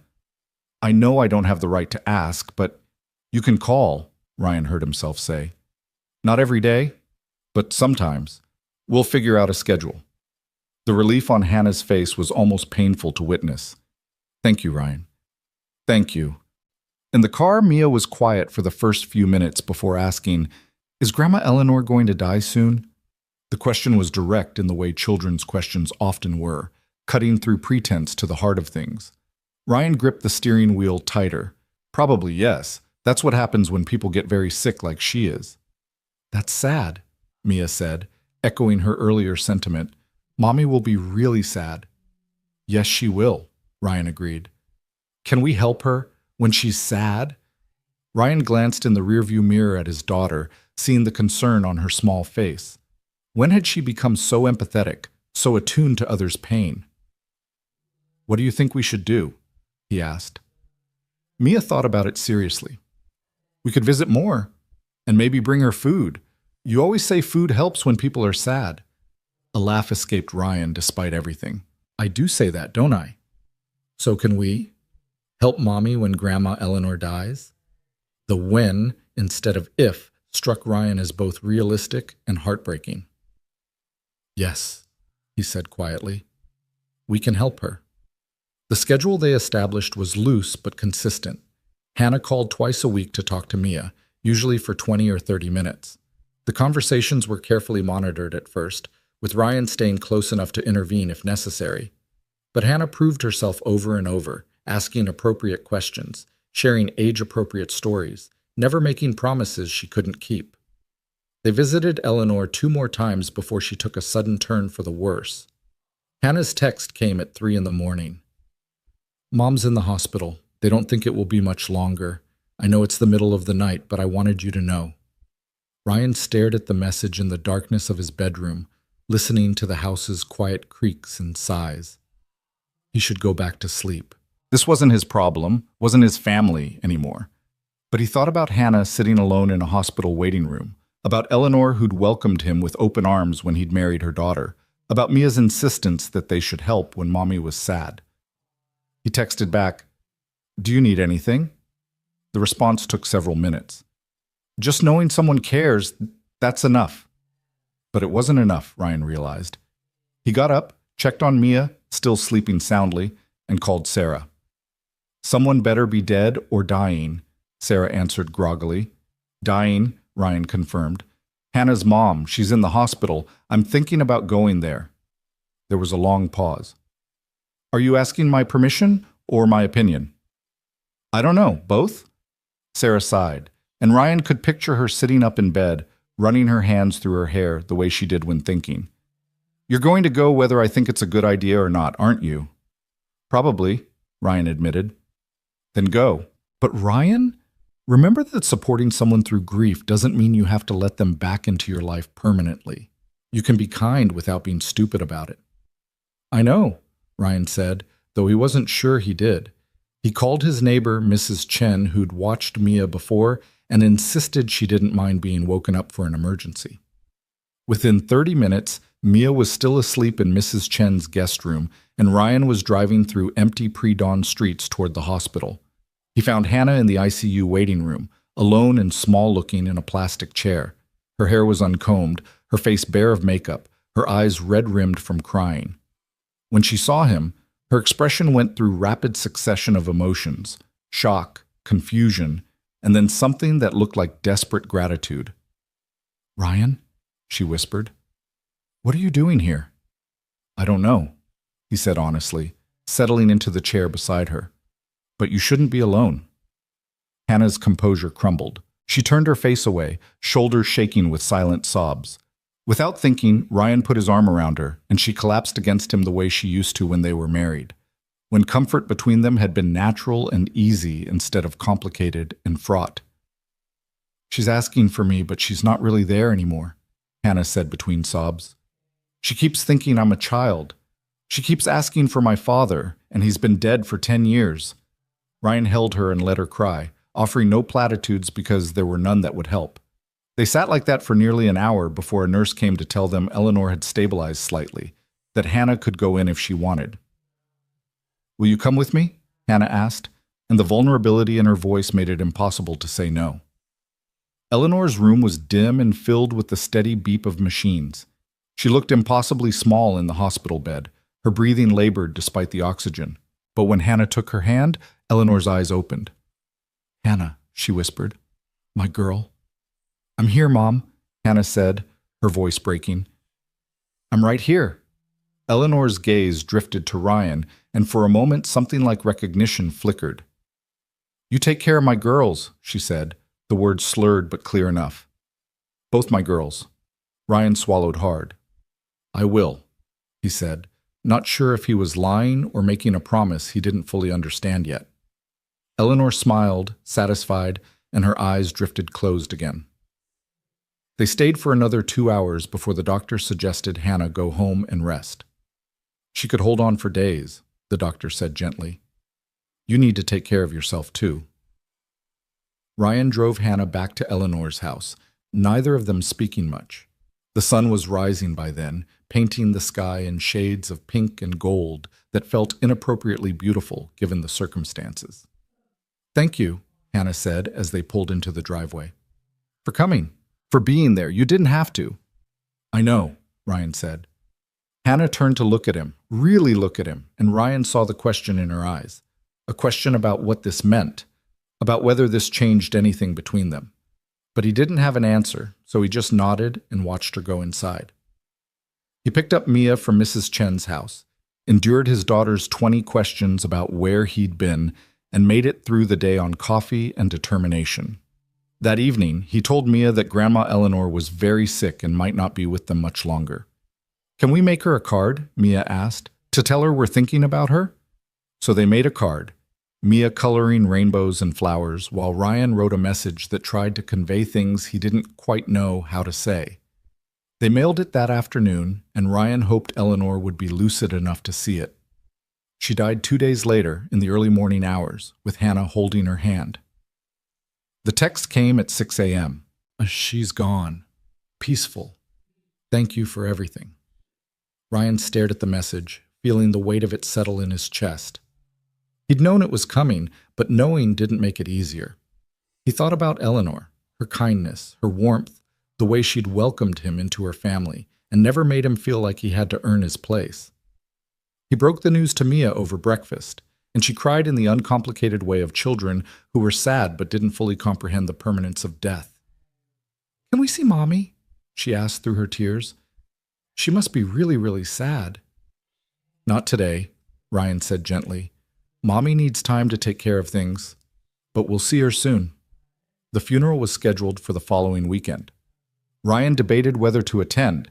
He wasn't family anymore, had no official right to be there, but Mia wanted to go, wanted to say goodbye to the grandmother she'd barely known, and Ryan couldn't send her without him.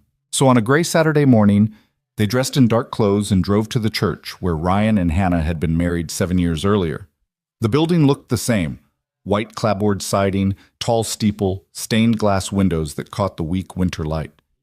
Ryan's hands were sweating on the steering wheel as they pulled into the parking lot.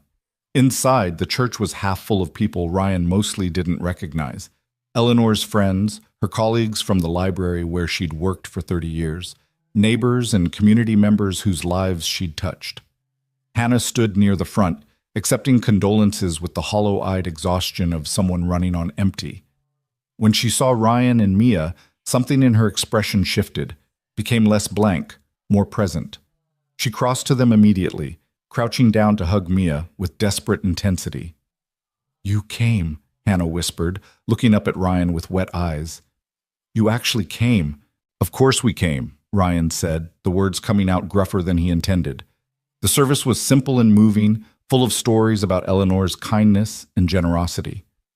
Hannah gave a eulogy that had half the congregation in tears, talking about her mother's strength, her love, her unwavering belief that people deserved second chances. "She never gave up on anyone," Hannah said, her voice wavering but strong. "Even when they gave up on themselves. She taught me that love means holding on even when it's hard, and forgiving even when it seems impossible." Ryan wondered if those words were meant for him, or if he was reading too much into a grieving daughter's tribute to her mother. At the reception afterward, held in the church basement with sandwiches and coffee, Ryan found himself cornered by Hannah's Aunt Margaret, a formidable woman who'd never particularly liked him. So you're back in the picture, Margaret said, her tone making it clear this wasn't a question. I'm here for Mia, Ryan said carefully, and to pay respects to Eleanor. Margaret studied him with sharp eyes. Hannah's been through hell, you know. This isn't the first loss she's dealt with. The comment felt loaded with meaning Ryan didn't fully understand. I know about the postpartum depression, he said. Do you? Margaret challenged. Do you know about the miscarriage before that? The one that sent her spiraling even before Mia was born? Do you know about the family history of depression that made her terrified she'd inherited her own mother's struggles? Ryan felt like the ground had shifted beneath him. What miscarriage? Margaret's expression softened slightly, seeing his genuine confusion. Early on, 6 weeks. She didn't tell you? No, Ryan said, his mind reeling. She never told me. Well, Margaret said, her tone gentler now, that's between you two. But I'm telling you now because if you're going to be in her life again, or in Mia's life with her, you need to understand that Hannah's been fighting battles you don't know about. And maybe if you'd known about them then, things would have been different. She walked away, leaving Ryan standing alone with a cup of bad coffee and a head full of questions. A miscarriage? Before Mia? How had he not known? Had he been that oblivious, that wrapped up in his own world? He found Hannah an hour later, standing alone in the church parking lot, staring at nothing. She looked wrung out, empty, like someone who'd given everything they had and had nothing left. Why didn't you tell me? Ryan asked without preamble. Hannah didn't pretend not to know what he meant. About the miscarriage? Yes. She was quiet for a long moment. Because I blame myself, she finally said. Because I thought if I'd been stronger, healthier, more careful, it wouldn't have happened. And I was afraid you'd blame me too. I wouldn't have, Ryan said, and meant it completely. I know that now, Hannah said. But back then I wasn't thinking clearly. The miscarriage happened, and I fell apart, and then I got pregnant with Mia so quickly afterward that I didn't have time to process any of it.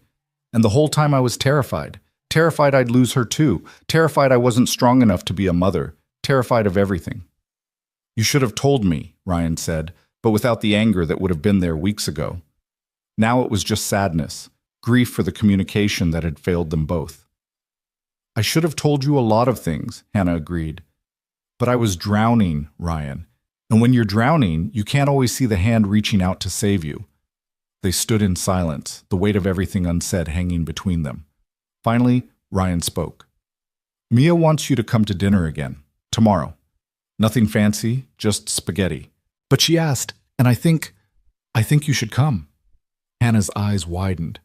Are you sure? No, Ryan admitted, but I'm asking anyway. A ghost of a smile touched Hannah's lips, the first genuine smile he'd seen from her all day. Then yes, I'd love to.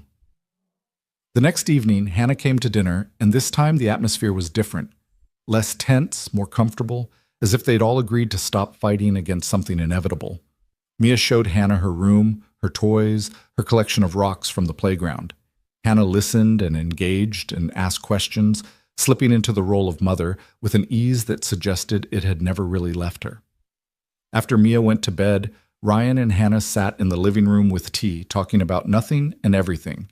They laughed about Mia's stubborn streak, compared notes on her preferences and quirks, marveled at how much she'd grown.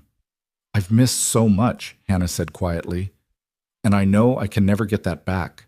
No, Ryan agreed. You can't, but maybe you can be part of what comes next. Hannah looked at him, hope and fear warring in her expression. What does that mean? I don't know yet, Ryan said honestly, but I think we need to figure it out for Mia's sake. Just for Mia's sake? Hannah asked softly. Ryan met her eyes, saw the question there, and felt something shift in his chest, something dangerous and hopeful that he'd thought was dead and buried. I don't know, he whispered. Maybe not just for Mia. The admission hung in the air between them, fragile and significant.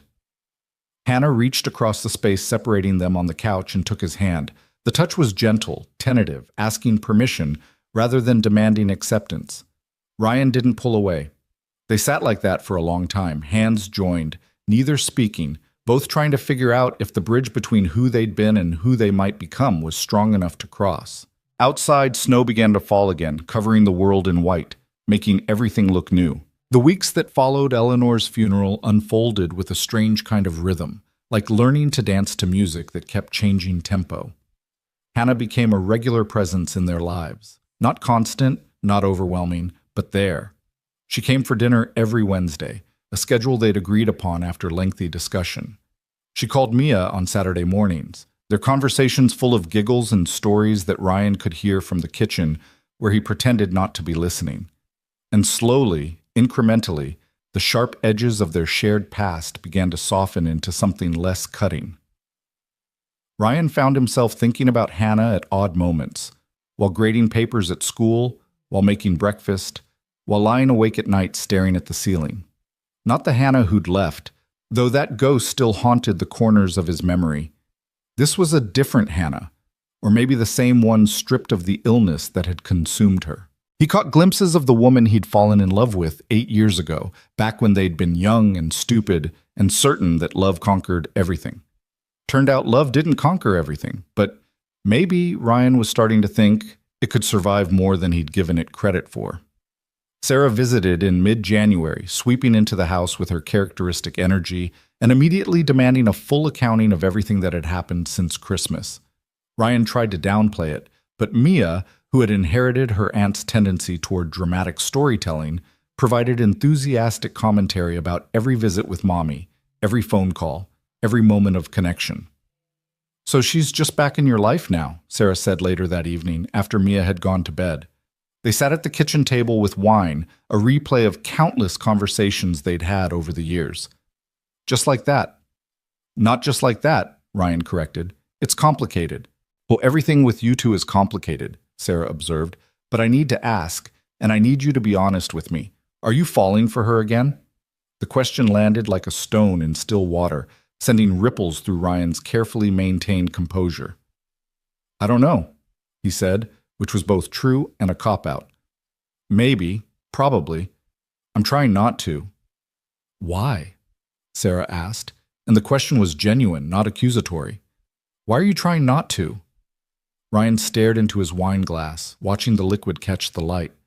"Because I remember what it felt like when she left. I remember lying on the bathroom floor at 2 a.m. because Mia was crying, and I didn't know how to help her, and thinking that I couldn't do it, that I wasn't strong enough. And I survived that, Sarah. I came out the other side, but I don't know if I could survive it again." Sarah reached across the table and squeezed his hand. "That's a fair fear," she said gently. "But Ryan, you're not the same person you were 3 years ago. Neither is she. Maybe the question isn't whether you could survive her leaving again. Maybe it's whether you're brave enough to let her stay." The words stayed with Ryan long after Sarah left, echoing through his thoughts like a song he couldn't shake. Was he brave enough? He'd always thought of himself as practical, cautious, someone who learned from mistakes rather than repeating them. But there was Mia to consider. Mia, who blossomed a little more each time she saw her mother, who'd started drawing pictures of 3 people instead of 2, who talked about when Mommy comes with the casual certainty of a child who'd decided how the world should work. And there was Hannah herself, trying so hard, showing up consistently, never pushing for more than Ryan was willing to give. She'd started therapy again after Eleanor's death, and she talked about it openly now, treating her mental health like something to be managed rather than hidden. She'd gotten a part-time job at the library where her mother had worked, organizing estate sales to settle Eleanor's affairs, building a life that was separate from Ryan and Mia, but orbited around them. February brought a cold snap that froze everything solid and kept people indoors. Ryan's school district called a snow day after an ice storm made the roads treacherous, and he found himself home with Mia on a Wednesday, which meant Hannah was supposed to come for dinner, though he'd texted her that morning suggesting they reschedule given the weather. Her response had been immediate. "I have 4-wheel drive and determination, unless you're actually canceling." Ryan had stared at that message for a long time before typing back, "Not canceling, just worried about the roads." "Worried about me," Hannah had written, and even through text he could hear the wonder in those words, as if the idea that he might still care about her safety was something precious and fragile. She arrived at 5:30, stamping snow off her boots and unwinding a scarf from around her neck. Her cheeks were pink from the cold, her hair escaping from under a knit hat, and she looked more alive than Ryan had seen her in years, including the years of their marriage. "The roads are terrible," she announced, accepting the hot chocolate Mia thrust into her hands. "I passed 3 accidents on the way over, but I made it." "You didn't have to risk it," Ryan said, trying to ignore the way his heart had jumped when he'd heard her car pull into the driveway. "We could have done next week." "But I didn't want to wait until next week," Hannah said simply, meeting his eyes over Mia's head. "I look forward to Wednesdays." The admission sat between them, heavy with implications. Mia, oblivious to the undercurrents, dragged Hannah toward the living room to show her the blanket fort she'd constructed, an elaborate structure involving every pillow in the house and most of the kitchen chairs. Dinner was pizza because Ryan had planned to cook, but the snow day had thrown off his schedule. They ate in the blanket fort at Mia's insistence, crowded together in a space meant for a child, their knees bumping and elbows colliding. It should have been awkward. Instead, it felt almost magical. The 3 of them cocooned from the storm outside.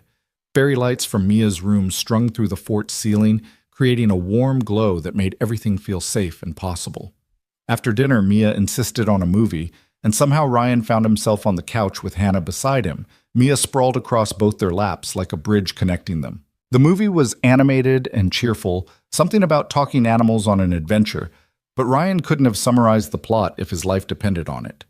His attention kept drifting to Hannah's hand, resting on the couch cushion between them, so close to his own that he could feel the warmth radiating from her skin.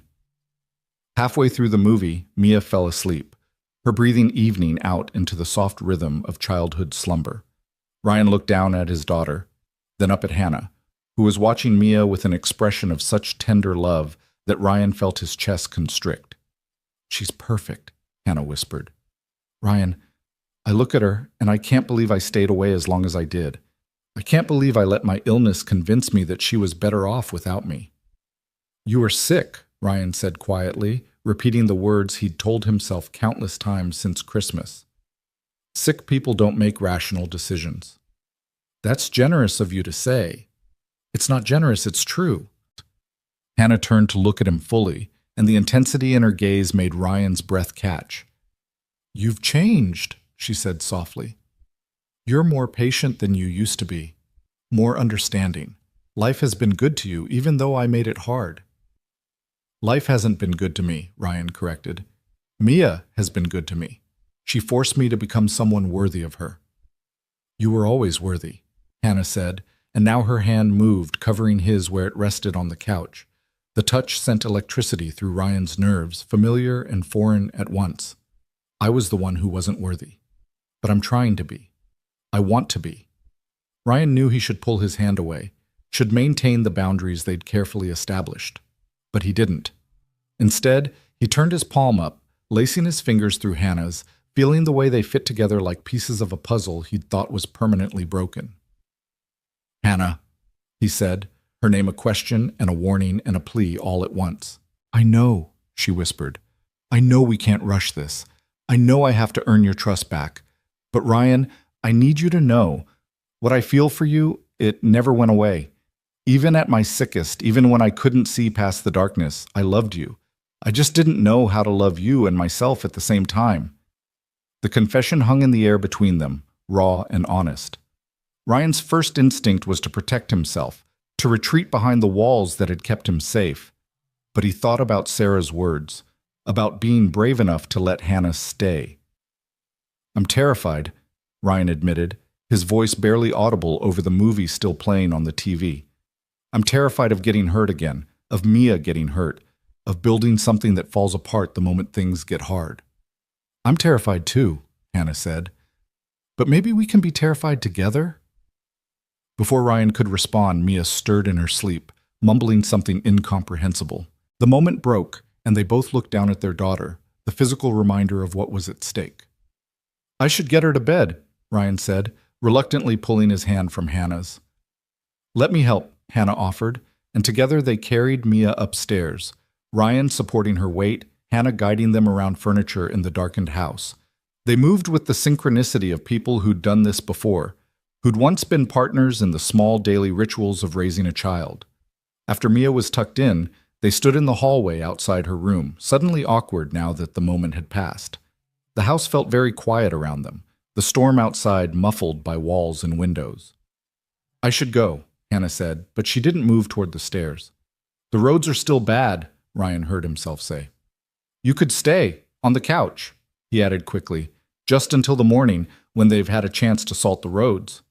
Hannah's eyes widened. "Are you sure?" No, Ryan thought, until, "Yes," he said aloud. He found blankets and a pillow, made up the couch while Hannah watched from the doorway. The domesticity of it felt loaded with meaning. This woman who'd once shared his bed now relegated to the couch, but invited to stay nonetheless. It was progress, Ryan supposed, even if he couldn't quite define toward what. "Thank you," Hannah said as Ryan handed her the pillow. "For everything. For tonight, for the last few weeks, for giving me a chance I don't deserve." "Stop saying you don't deserve things," Ryan said, more sharply than he intended. "Maybe you made mistakes. Maybe you hurt us. But you're trying now, and that has to count for something." Hannah's eyes filled with tears. "You're a good man, Ryan Walker." "I'm a work in progress," Ryan corrected, "just like everyone else." He left her there and went upstairs to his own room, but sleep felt impossible. He lay in the darkness, listening to the house settle around him, acutely aware that Hannah was just one floor below. Part of him wanted to go back downstairs, to pick up the conversation where they'd left it, to explore the feelings they danced around all evening. But another part, the scared, scarred part, knew that rushing would ruin everything. So he stayed in bed and tried not to think about the way Hannah's hand had felt in his, or the hope in her eyes when she'd talked about being terrified together. Morning came gray and cold, the world outside coated in ice that turned everything into a crystal sculpture. Ryan came downstairs to find Hannah already awake, folding the blankets she'd used, trying to erase evidence of her presence, as if afraid she'd overstepped. "Coffee?" Ryan offered, moving toward the kitchen. "Please," Hannah said gratefully. They drank coffee in comfortable silence, standing at the kitchen counter and watching the sunrise paint the frozen landscape in shades of pink and gold. Mia was still sleeping. Snow days meant she'd lounge in bed until at least 8, and the quiet between Ryan and Hannah felt companionable rather than awkward. "Can I ask you something?" Hannah said eventually, setting down her mug. "And you can tell me if I'm overstepping." "Okay," Ryan said cautiously. "Did you date anyone after I left?" "I'd understand if you did. I need to know what I'm walking back into." The question was fair, Ryan supposed, even if it made him uncomfortable. "I went on a few dates," he admitted. "Nothing serious. Nothing that went past a third date. I told myself it was because of Mia, because I didn't want to introduce her to people who might not stick around. But honestly, I think I was still too angry to let anyone in." Hannah nodded slowly. "And now? Are you still too angry?" Ryan thought about it, really considered the question. The rage that had sustained him through the first year, that had kept him moving when everything felt impossible. Where had it gone? Somewhere along the way, between Christmas and now, it had transformed into something softer. Not forgiveness exactly, but maybe understanding. "I'm getting less angry every day," he said quietly, "though I reserve the right to be angry again if I need to be." A smile touched Hannah's lips. "That's fair." They stood there for another moment, the air between them charged with possibility. Ryan wondered what would happen if he closed the distance, if he kissed her the way he suddenly wanted to. But before he could act on the impulse, or talk himself out of it, Mia's voice drifted down from upstairs. "Daddy? Is Mommy still here?" The spell broke. Hannah laughed softly, shaking her head. "I should probably go anyway. The road should be better now." But as Ryan walked her to the door, helped her with her coat, watched her scrape ice off her windshield, he felt something settle in his chest, a decision he hadn't quite made but was approaching nonetheless. Maybe Sarah was right. Maybe it was time to be brave. The next Wednesday, Hannah brought flowers, not for Ryan, but for Mia, who was thrilled by the bouquet of daisies and insisted on putting them in a vase on the dinner table. The Wednesday after that, she brought ingredients for cookies, and they baked together, flour ending up everywhere despite their best efforts. Small gestures that added up to something larger, something that felt almost like family. In mid-February, Mia's school announced a father-daughter dance, and Ryan felt the familiar pang of being a single parent. The knowledge that Mia would notice other kids with two parents, would feel the absence even if she didn't say it aloud. But when he mentioned it casually to Hannah during one of their Wednesday dinners, she surprised him. "What if I took her dress shopping?" Hannah offered tentatively. "Girls need opinions on dresses, and I know I haven't been around much, but if you think it would be okay—" "Yes," Ryan interrupted. "Yes, that would be good. She'd love that." Mia's excitement when they told her was almost overwhelming. She talked about nothing else for days, planning the shopping trip with the seriousness of a military operation. When the day came, Ryan dropped her off at the mall to meet Hannah, feeling strangely nervous as he watched his daughter run toward her mother. They were gone for 3 hours, and when Hannah brought Mia home, both of them were laughing, laden with shopping bags and stories. Mia had found the perfect dress, purple with sparkles, and Hannah had apparently bought her matching shoes and a hair clip shaped like a butterfly.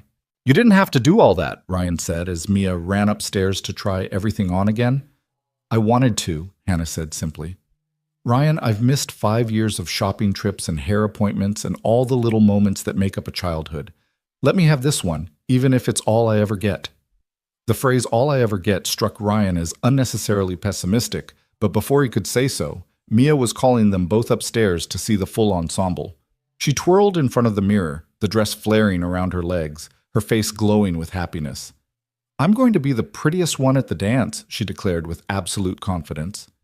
"You absolutely are," Hannah agreed, meeting Ryan's eyes over their daughter's head with a smile that made his heart skip. The night of the dance, Ryan put on his one decent suit and helped Mia with her hair, following the braiding tutorial that Hannah had texted him with step-by-step photos. They arrived at the school gymnasium, decorated with hearts and streamers, already full of fathers and daughters in fancy clothes. Mia was immediately swept up in the excitement, dragging Ryan onto the dance floor for every song. He twirled her and let her stand on his feet so they could waltz, and felt his heart swell with love for this small person who'd become his entire world. During a slow song, Mia looked up at him with serious eyes. "Daddy? Do you think Mommy wishes she was here?" The question caught Ryan off guard. "I think she's happy you had a good time shopping with her. But wouldn't it be nice if she could come to things like this? With us?" Ryan pulled Mia closer, buying time to formulate an answer. "Maybe someday," he said carefully, "but these things take time." "How much time?" Mia pressed, with the impatience of a child who wanted everything resolved immediately. "I don't know, Princess. We're still figuring it out." But later that night, after he'd tucked Mia into bed and was cleaning up the kitchen, Ryan found himself pulling out his phone and typing a message to Hannah. "Mia had a great time tonight. Thank you for making the shopping trip special. She asked if you'd want to come to things like this in the future." The response came quickly. "What did you tell her?" Ryan stared at the screen, his thumbs hovering over the keys. Finally, he typed, "I told her maybe someday. But Hannah, I think I meant it." 3 dots appeared, disappeared, appeared again. Then, "Can we talk? Not tonight, but soon? Really talk about what this is and what it could be?" Ryan's heart hammered in his chest. This was it. The moment where they'd have to define things, to decide if they were rebuilding something or just maintaining a cordial co-parenting relationship. The safe choice would be to keep things as they were, undefined and non-threatening. But safe hadn't gotten him much except lonely nights, and a daughter who kept asking when Mommy could come to things. "Yes," he typed back. "Saturday? After Mia's at her friend's birthday party?" "Saturday," Hannah confirmed. The days until Saturday crawled by with excruciating slowness. Ryan second-guessed himself constantly.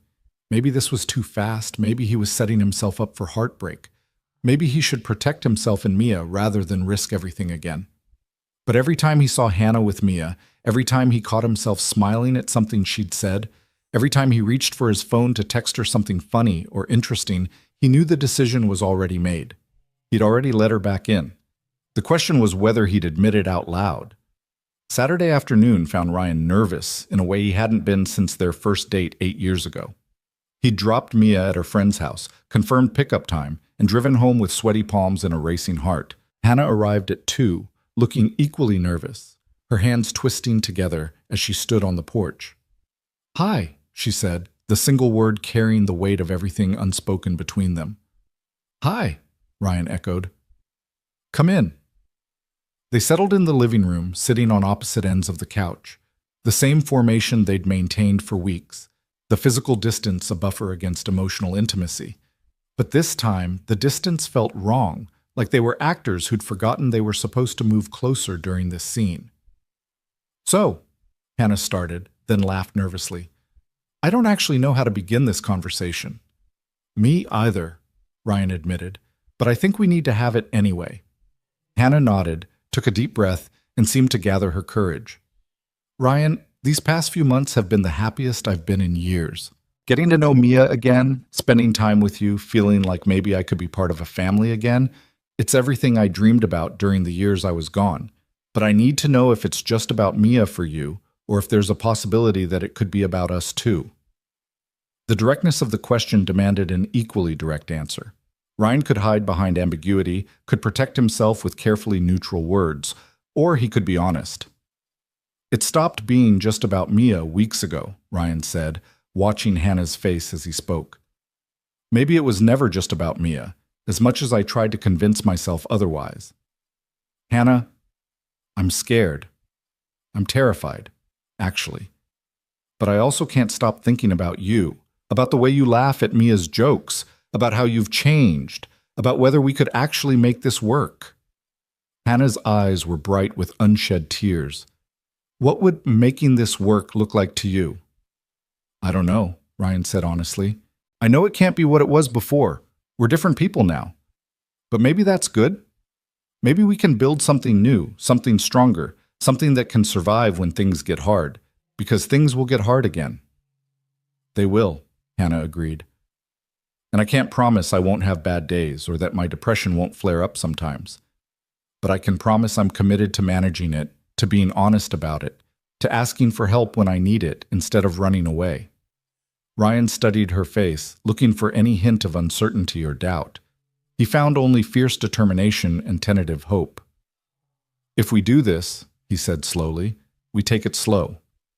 We date like normal people, not like we're picking up where we left off. Mia stays our priority, but we also figure out who we are to each other now, not who we used to be." "I can do slow," Hannah said, and now a smile was breaking through her nervousness. "Ryan, I can do whatever you need. I'm not going anywhere this time." "You can't promise that," Ryan said, but gently.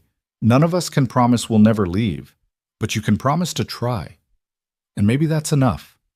Hannah slid across the couch, closing the distance between them, and took both of Ryan's hands in hers. "I promise to try," she said solemnly.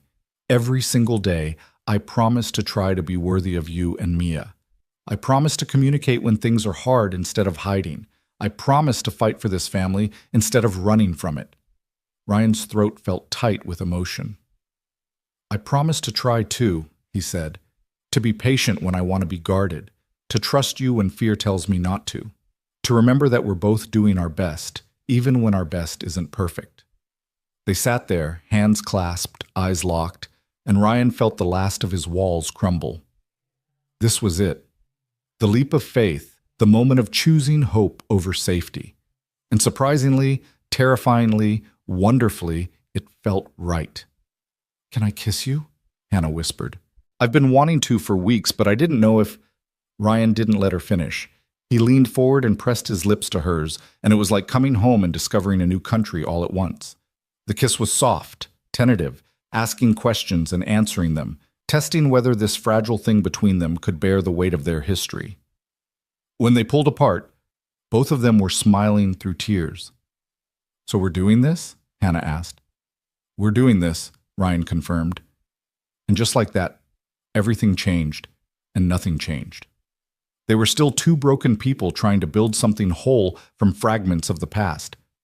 But now they were trying together, and that made all the difference. The kiss changed everything and nothing all at once. When Ryan pulled back, searching Hannah's face for confirmation that this was real, that they were really doing this, he found her looking at him with an expression so full of wonder and gratitude that it made his chest ache. They sat there in the quiet of the living room, still holding hands, both processing the magnitude of what they'd just decided.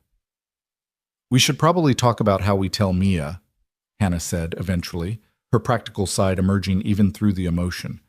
"I don't want to confuse her or get her hopes up if we're taking things slow." Ryan nodded, appreciating that Hannah's first thought was their daughter. It was a good sign, he told himself.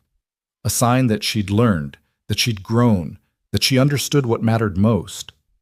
"We tell her the truth," he said, "that Mommy and Daddy are spending time together, getting to know each other again, but that doesn't mean everything goes back to how it was. We're building something new." "Do you think she'll understand that?" Hannah asked, uncertainty creeping into her voice. "She's smarter than we give her credit for," Ryan said, "and she's been asking about it anyway. I think she'll just be happy that we're trying." They spent the next hour talking through logistics, how often Hannah would come over, whether they'd go on actual dates without Mia, what boundaries they needed to establish to protect all three of them. It felt mature and responsible. Two people who'd learned from past mistakes trying to build something more solid. But underneath the practical planning, Ryan could feel the current of something else. Hope, attraction, the fragile beginning of trust being rebuilt. When Mia came home from the birthday party, hopped up on cake and friendship, she bounded into the living room and stopped short, seeing her parents sitting closer together than usual. Her eyes went wide, darting between them, and Ryan could practically see the gears turning in her head. "Are you guys having a grown-up talk?" she asked suspiciously. "Actually, yes," Ryan said, pulling Mia onto his lap. "And it's a grown-up talk that includes you, so come here." Hannah shifted slightly, making room in their little circle, and Ryan noticed the way her hand trembled slightly before she clasped it in her lap. She was nervous, he realized. Nervous about Mia's reaction, about whether this would all be too much too fast. "So," Ryan began, glancing at Hannah for support, "you know how you've been asking if Mommy could come to more things with us?" Mia nodded enthusiastically, her curls bouncing. "Like all the time." "Well, Mommy and I have been talking, and we've decided that we want to spend more time together, all three of us, but also sometimes just the two of us, like when grown-ups are dating." Mia's eyes went even wider. "You're dating? Like boyfriend and girlfriend?" Hannah laughed, the sound a little watery. "Something like that, sweetheart. We're taking things slow, getting to know each other again. But yes, we're dating." The squeal that came out of Mia could probably have shattered glass.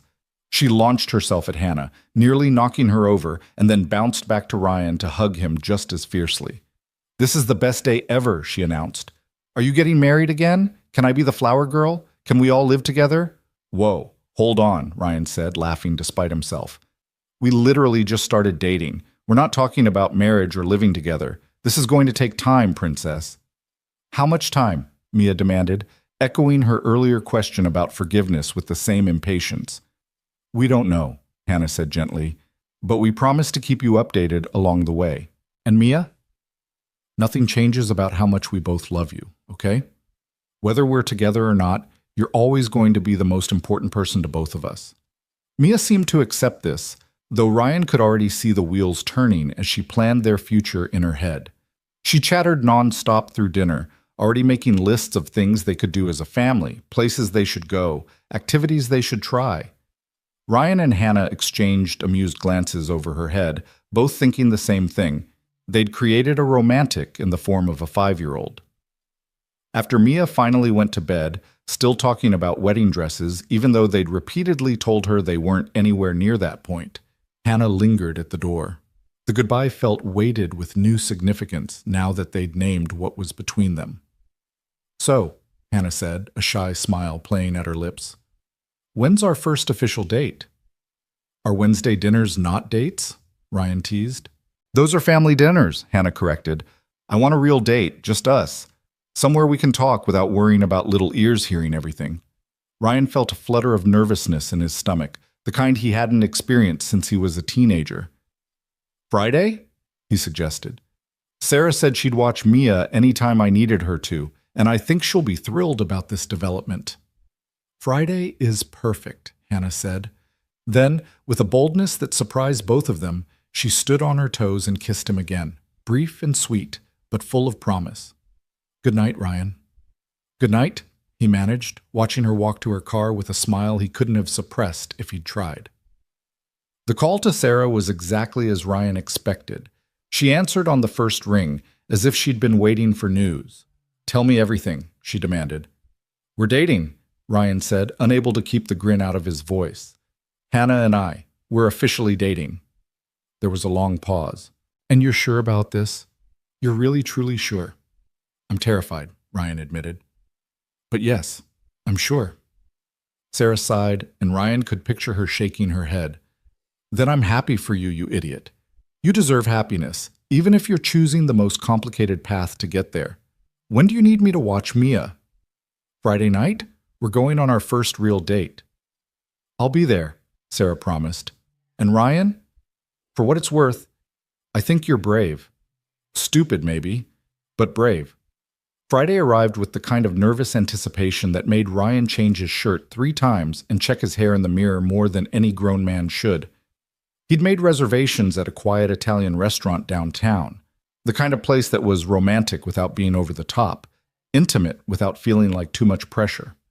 Sarah arrived early, took one look at Ryan's face, and laughed. You look like you're about to face a firing squad, not go on a date with a woman you've already been married to. That's what makes it terrifying, Ryan said, adjusting his collar for the 5th time. We know all the ways we failed before. What if we just fail again? Then you'll survive, like you did before, Sarah said matter-of-factly. But what if you don't fail? What if you actually get your happy ending? The question stayed with Ryan as he drove to pick up Hannah. She'd moved into a small apartment after settling Eleanor's estate, a place that was distinctly hers rather than haunted by her mother's illness. When she answered the door, Ryan momentarily forgot how to breathe. She was wearing a dark blue dress that brought out her eyes, her hair falling in soft waves around her shoulders, and she looked beautiful in a way that made Ryan remember exactly why he'd fallen in love with her in the first place. Hi, she said, her own nervousness evident in the way she clutched her purse. Hi, Ryan echoed. You look amazing. So do you, Hannah said, and the smile she gave him was genuine and warm and slightly shy, like they were discovering each other all over again. The restaurant was everything Ryan had hoped. Quiet enough for conversation, but busy enough that they weren't hyper-aware of being alone together. They started with safe topics, Mia's latest school adventures, Ryan's students, the book Hannah had been reading, but gradually, as the wine loosened their tongues and the atmosphere relaxed them, they ventured into deeper territory. I want to understand, Ryan said over their main course, setting down his fork to give the conversation his full attention. I want to understand what it was like for you. Not so I can hold it against you, but so I can really know what you went through. Hannah took a sip of wine, clearly gathering her thoughts. Do you remember how I was after Mia was born? How I'd just stare at the wall sometimes, or how I'd cry for no reason? Ryan nodded. He remembered, though he'd attributed it to exhaustion and hormones, normal new parent struggles. It felt like drowning, Hannah continued, her voice quiet but steady. Like I was underwater and everyone else was above the surface, living normally, and I couldn't figure out how to get up there with them. I'd look at Mia and feel this overwhelming love, but also this terror that I was going to fail her, that I was broken and defective and she deserved better. You weren't broken, Ryan said firmly. I know that now, Hannah said. But then, I believed it completely, and the worse I felt, the more I tried to hide it, because admitting I was struggling felt like admitting I was a terrible mother. So I just kept sinking deeper and deeper until one day I woke up and couldn't remember the last time I'd felt anything other than numb despair. Ryan reached across the table and took her hand, needing the physical connection. What made you finally leave? Was there a specific moment? Hannah's eyes filled with tears, but she didn't look away. I was giving Mia a bath. She was 2, so full of energy and joy, and she was splashing and laughing, and I just felt nothing. I couldn't connect to her happiness. I couldn't feel the love I knew was supposed to be there. And I had this thought, this terrible, intrusive thought, that if something happened to her, I wouldn't even care because I couldn't feel anything at all. Ryan's grip on her hand tightened, He could see the shame in her face, the way she was bracing for his judgment or disgust. That thought terrified me, Hannah continued, tears spilling over now. Not because I wanted anything bad to happen, but because I realized how sick I was, how dangerous I might be, even though I'd never hurt her. I called my cousin that night, you remember Jessica? And I told her everything. She drove 6 hours to come get me, and she's the one who got me into therapy, who helped me understand I had postpartum depression. Why didn't you tell me any of this? Ryan asked, his voice breaking. Why didn't you let me help? Because I was convinced you'd be better off without me, Hannah said simply. Jessica tried to get me to call you, to explain, but I wouldn't. I was so deep in the depression that I genuinely believed leaving was an act of love, that I was protecting you and Mia from my brokenness. Ryan sat back, processing this. All the anger he'd carried, all the nights he'd wondered how Hannah could just abandon them. It had been predicated on the assumption that she'd left because she didn't care. But this was the opposite. She'd left because she'd cared too much to risk hurting them with her illness. It still wasn't right, Ryan said, needing to establish that boundary. I understand why you did it, but it still wasn't the right choice. We could have gotten through it together. I know, Hannah whispered. And if I could go back, I'd do everything differently. I'd be honest about struggling. I'd accept help. I'd trust that you loved me enough to support me through the darkness. But I can't go back, Ryan. I can only be better now. They sat in silence for a moment, the weight of the conversation settling around them. Then Ryan said something he'd been thinking about for weeks. I failed you too. I saw that you were struggling, and I didn't push hard enough to understand why. I let you deflect and make excuses because it was easier than confronting something I didn't know how to fix. You were a new parent trying to survive, Hannah said. You can't blame yourself for not diagnosing a medical condition. Maybe not, Ryan agreed, but I can acknowledge that if we're going to do this right, really right, we both need to be better at communicating, at being honest even when it's hard. I can do that, Hannah said, her voice stronger now. I want to do that. The rest of dinner was lighter, as if they'd cleared some essential hurdle and could now breathe easier. They talked about hopes for the future, cautiously, not making promises they couldn't keep, but exploring possibilities. They laughed about Mia's dramatic reaction to their dating announcement. They remembered good times from their marriage alongside the bad, reclaiming some of the joy that had been buried under pain. When Ryan walked Hannah to her door at the end of the night, the air between them felt electric with possibility. She turned to face him, her back against the door, and Ryan braced one hand on the doorframe above her head, not trapping her but creating a pocket of intimacy in the cool night air. I had a really good time tonight, Hannah said softly. Better than good. Perfect. Me too, Ryan admitted. Hannah, I need you to know I'm all in on this. It scares the hell out of me, but I'm all in. I'm going to try to trust you, to build something new with you. But I need you to promise that if you ever feel yourself slipping, if the depression comes back or things get too hard, you'll tell me. You'll let me help instead of running. I promise, Hannah said solemnly. Ryan, I've spent 3 years learning how to manage my mental health. I have a therapist I see weekly. I'm on medication that actually works. I have coping strategies and a support network. I'm not the same person who left, and I won't make the same mistakes. Ryan studied her face in the porch light, looking for any hint of uncertainty. He found only fierce determination and love. So much love it took his breath away. Okay, he said. Then let's do this. Let's build something new. He kissed her then, and it was different from the tentative kisses they'd shared before. This one was deeper, more certain, a promise sealed with touch. When they finally broke apart, both breathless, Hannah was smiling through tears. Come to Sunday dinner? Ryan asked impulsively. Not Wednesday, Sunday. Make it 4 days a week instead of 1. Are you sure? Hannah asked, even as hope lit up her face. I'm sure, Ryan said. Slow doesn't mean we have to torture ourselves. It just means we're being thoughtful about how we move forward. Spring arrived gradually, winter releasing its grip 1 degree at a time. Hannah became a fixture in their lives. Not just Wednesday and Sunday dinners, but movie nights and trips to the park and lazy Saturday mornings where she'd arrive with donuts and coffee. She and Ryan went on dates every Friday, exploring their city like tourists discovering it for the first time, talking about everything and nothing, slowly stitching together the torn fabric of their relationship. There were hard moments, too. One Tuesday in March, Hannah called Ryan in tears, in the grip of a bad day where the depression had surged back without warning. Ryan's first instinct was panic. This was it, the moment where she'd run again. But instead, Hannah asked if he could come over, and when he arrived, she let him hold her while she cried and told him about the darkness that sometimes still clawed at her. "I'm not going anywhere, but," Hannah kept saying, like a mantra she needed to repeat. "I'm just having a bad day.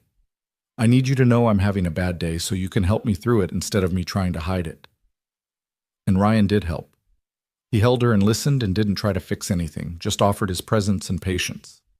When she felt steadier, he helped her call her therapist to schedule an emergency session. He picked up Mia from school so Hannah could rest. He proved, through action rather than words, that her illness didn't scare him away anymore because now he understood it and she'd let him in. That night, after Mia was asleep and Hannah had gone home with a medication adjustment plan and a promise to check in tomorrow, Ryan realized something profound. Love wasn't just the easy moments, the laughter and joy and connection. Love was also this, showing up on the hard days, offering support without judgment, choosing to stay when leaving would be simpler. In April, Ryan invited Hannah to his school's spring concert where Mia was singing with her kindergarten class. It was a small thing, but it felt significant. Hannah in the audience with the other parents, recording on her phone like she'd never missed a moment of their daughter's life. Afterward, when Mia ran up to them both with equal enthusiasm, chattering about how nervous she'd been and whether they'd heard her part, Hannah caught Ryan's eye over their daughter's head and smiled. This was what rebuilding looked like. Not grand gestures or dramatic declarations, but the accumulation of small moments that added up to something solid and real. One Saturday in May, nearly 6 months after that chance meeting in the mall, Hannah brought up the subject that had been hovering unspoken between them for weeks. They were at the park, watching Mia play on the swings with other children, and Hannah's hand was warm in Ryan's as they sat on a bench in the sunshine. "I've been thinking," Hannah started, then paused, clearly nervous about how to continue. "That's dangerous," Ryan teased, trying to lighten whatever heavy thing was coming. Hannah laughed, but pressed on. "I've been thinking about the future, about where this is going, and I know we said we'd take things slow, and I don't want to rush anything, but Ryan, I want more of this, more of us, more of being a family. I want to wake up in the same house as you and Mia. I want to be there for breakfast and bedtime stories and all the ordinary moments in between." Ryan's heart hammered in his chest. They'd been dancing around this conversation, both wanting it but afraid to voice it first. "Are you saying you want to move in?" "Eventually," Hannah clarified. "Not tomorrow, not even next month. But maybe we could start talking about it. About what that would look like, what boundaries we'd need, how we'd make sure Mia felt secure through the transition." Ryan turned to face her fully, taking both her hands in his. "I want that too," he admitted. "God, Hannah, I've wanted it for weeks, but I was afraid to say it. Afraid you'd think I was moving too fast or that I was being naive." "You're not naive," Hannah said firmly. "You're hopeful, and hope is good. Hope is what's gotten us this far." They talked through the practical details. Hannah would keep her apartment for now as a safety net and a sign they were being thoughtful rather than impulsive. They'd start with Hannah staying over a few nights a week, letting Mia adjust gradually. If things continued to go well, they'd revisit the conversation about actually moving in together in a few months. But underneath the logistics was the real conversation, the one about commitment and trust and whether they believed in their ability to make this work long term. And to Ryan's surprise, he found that he did believe it. Not because the past had been erased or because everything was perfect, but because they'd both changed in the ways that mattered most. When they told Mia about the plan for Hannah to start staying over more, their daughter's reaction was predictably enthusiastic. "Does this mean we're a real family again?" she asked, her blue eyes, so like Hannah's, shining with hope. "We've always been a real family," Ryan said gently. "But yes, we're learning how to be the kind of family that lives together again." "Good," Mia said with satisfaction, "because I was getting tired of saying goodbye to Mommy all the time." The transition was smoother than Ryan had dared to hope. Hannah fit back into their rhythms as if she'd never left, but with an awareness and gratitude for the privilege of being included. She did bedtime duty with the reverence of someone who'd lost years of it. She made pancakes on Saturday mornings and laughed when Mia critiqued her technique compared to Daddy's. She joined them for school drop-offs and parent-teacher conferences, and all the mundane, beautiful moments that made up a life. There were adjustments, of course, times when Ryan had to remind himself that Hannah's way of doing things wasn't wrong, just different. Moments when Hannah felt like an intruder in a home that Ryan and Mia had built without her, and had to be reminded that she was wanted. But they talked through it all, committed to the communication they'd promised each other. In July, on a humid evening with fireflies lighting up the backyard, Ryan found himself standing at the kitchen window watching Hannah and Mia catch lightning bugs in a jar. Mia's laughter carried through the screen, and Hannah's answering giggle sounded young and free, like the woman Ryan had married before life got complicated. Sarah, visiting for the weekend, came to stand beside him. "You did it," she said quietly. "You actually pulled off the impossible." "What's that?" Ryan asked, though he knew what she meant. "You forgave her, really forgave her. Not the kind of forgiveness that's really just pretending nothing happened, but the kind that acknowledges the pain and chooses love anyway." Ryan watched Hannah lift Mia up so she could reach a higher firefly, their silhouettes dark against the twilight sky. "She made it easy," he said. "She did the work. She showed up. She proved she was different." "You both did the work," Sarah corrected. "Don't sell yourself short. You could have stayed angry forever and no one would have blamed you. Instead, you chose to be brave." That night, after Mia was asleep and Sarah had gone to the guest room, Ryan and Hannah sat on the back porch swing, moving gently in the humid air. Hannah's head rested on Ryan's shoulder, his arm around her waist, and it felt so natural that Ryan could almost forget they'd ever been apart. "I have something I need to say," Hannah said suddenly, sitting up to face him. In the dim porch light, her expression was serious, almost nervous. Ryan's stomach clenched. After months of things going well, he'd been waiting for the other shoe to drop. "Okay," he said carefully.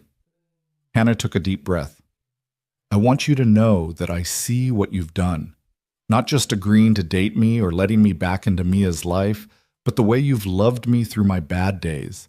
The way you've chosen to trust me even when it scared you. The way you've made space for me in the life you built without ever making me feel like I was erasing what you and Mia created together." "Hannah," Ryan started, but she held up a hand. "Let me finish," she said. "You would have been completely justified in never forgiving me, in letting me have a relationship with Mia but nothing more. And I would have accepted that, would have been grateful for even that much. But you gave me more. You gave me another chance at love, at family, at being whole. And I need you to know that I will never take that for granted, not ever." Ryan felt his throat tighten with emotion. "You've earned it," he said roughly. "Every day you've earned it." "I want to keep earning it," Hannah said. "For the rest of my life, I want to keep earning it. Ryan Walker, I know we're taking things slow. I know we're not rushing into anything, but I need you to know, when you're ready, if you're ever ready, I want to marry you again. I want to make vows we actually keep this time. I want to build a life that nothing can tear apart because we've learned how to weather the storms together." The proposal, if that's what it was, caught Ryan completely off guard. His first instinct was to be cautious, to say it was too soon, to protect himself from the vulnerability of saying yes. But then he looked at Hannah's face, saw the hope and fear and love shining there, and realized that caution had gotten him nowhere good. It was courage that had brought them to this porch, this moment, this second chance at happiness. "Ask me again in 6 months," Ryan said, watching Hannah's face fall with disappointment before he continued. "And the answer will be yes. I want to marry you again, Hannah. I want to stand up in front of everyone we know and promise to love you through everything, the good and the bad, the easy and the hard. But I want us to have a year of this first, a year of proving we can do the everyday boring stuff without falling apart. Because marriage isn't the grand gestures. It's the Tuesday afternoons and the Sunday mornings, and knowing that we can survive both." Hannah's face transformed, disappointment giving way to radiant joy. 6 months, she agreed. "I can wait 6 months." I'd wait forever if that's what you needed. I don't need forever, Ryan said, pulling her close. Just 6 more months of us figuring out how to be a family. And then Hannah? Then I want to make you my wife again, and this time we'll get it right. They kissed under the stars, the summer night wrapping around them like a blessing. Inside the house, Mia slept peacefully, unaware that her parents had just promised each other a future. But she'd know soon enough. She'd be there when they said their vows again, old enough this time to remember, to understand what it meant when two people chose each other despite everything that had tried to tear them apart. The next 6 months passed in a blur of ordinary, extraordinary moments. Hannah officially moved in on a cool October morning, her belongings minimal because she said she wanted to blend into the life Ryan and Mia had built rather than disrupting it. They rearranged closets and drawers, making space for her things alongside theirs, and it felt less like an invasion and more like finally becoming complete. Mia started first grade and thrived, her confidence bolstered by having both parents there to cheer her on. Hannah joined the PTA and volunteered in Mia's classroom, building relationships with the other parents who'd only known Ryan as the dedicated single dad. There was gossip, inevitably, whispers about the wife who'd left and come back, but Hannah faced it with grace and honesty, never hiding from her past but refusing to be defined by it either. Ryan proposed properly in December, on Christmas Eve, in the same mall food court where they'd run into each other a year earlier. He told Hannah he wanted to go shopping, dragged her to the spot where Mia had first hugged her mother, and dropped to one knee in front of curious shoppers and twinkling Christmas lights. "A year ago in this exact spot, you came back into our lives," Ryan said, his voice steady despite the tears gathering in his eyes. "And I thought it would destroy me. I thought I'd never survive having you close enough to lose again. But Hannah, you didn't destroy me. You rebuilt me. You taught me that love is braver than fear, that forgiveness is stronger than anger, that second chances are real if you're willing to fight for them." He pulled out a ring, not the same one from their first marriage, but something new, something that represented who they'd become rather than who they'd been. "Hannah Foster, will you marry me? Not because we're trying to reclaim the past, but because we're choosing to build a future?" Hannah was crying too hard to speak at first. Finally, she managed a watery, "Yes, yes, yes, yes," and Ryan slipped the ring onto her finger while the crowd around them burst into applause. Mia, who'd been hiding behind a pillar with Sarah filming the whole thing, came running out screaming, "She said yes! Mommy said yes!" as if there'd been any doubt. They got married the following spring, in the same church where they'd buried Eleanor, but with all the sadness replaced by joy. It was a small ceremony, just family and close friends, people who'd supported them through the darkness and deserved to celebrate the light. Mia was the flower girl, resplendent in a dress she'd picked out with Hannah, and she took her duties with deadly seriousness. When Ryan and Hannah exchanged vows, they didn't use the traditional words. Instead, they spoke promises forged in fire. To communicate even when it was hard, to ask for help instead of suffering in silence, to remember that being a family meant showing up on the worst days as well as the best ones. "I promise to love you through the darkness," Hannah said, tears streaming down her face, "and to trust you enough to bring you into that darkness with me instead of facing it alone. I promise to be patient when patience is hard," Ryan said, "and to remember that loving you means accepting all of you, the light and the shadow, the strength and the struggle." When they kissed, sealing vows that meant so much more than the ones they'd spoken 8 years earlier, Mia cheered louder than anyone. At the reception, held in Sarah's backyard under strings of lights that made everything look magical, Ryan found himself standing with Hannah and Mia, the three of them watching people dance and celebrate and toast to their happiness. His arm was around Hannah's waist, her head on his shoulder, Mia pressed against his other side, and Ryan felt something he hadn't felt in years. Complete. Whole. Home. "What are you thinking?" Hannah asked softly. Ryan considered the question. He thought about that Christmas Eve in the mall, about the terror he'd felt seeing Hannah again, about the long, painful journey from anger to understanding to love. He thought about the bad days they'd weathered and the good days they'd celebrated, and all the ordinary days in between that had added up to something extraordinary. "I'm thinking about something Mia said that first night," Ryan admitted. "When you came to Christmas dinner, remember? We were in the living room and she was falling asleep, and she said we were family." "I remember," Hannah whispered, her voice thick with emotion. "She was right," Ryan said simply. "Even when we were broken and scattered and didn't know how to be together, we were still family. We just had to find our way back to each other." Hannah turned to kiss him, a quick press of lips that tasted like tears and champagne and promise. "Thank you," she whispered against his mouth. "Thank you for finding your way back to me." "Thank you for doing the work to be someone worth finding," Ryan replied.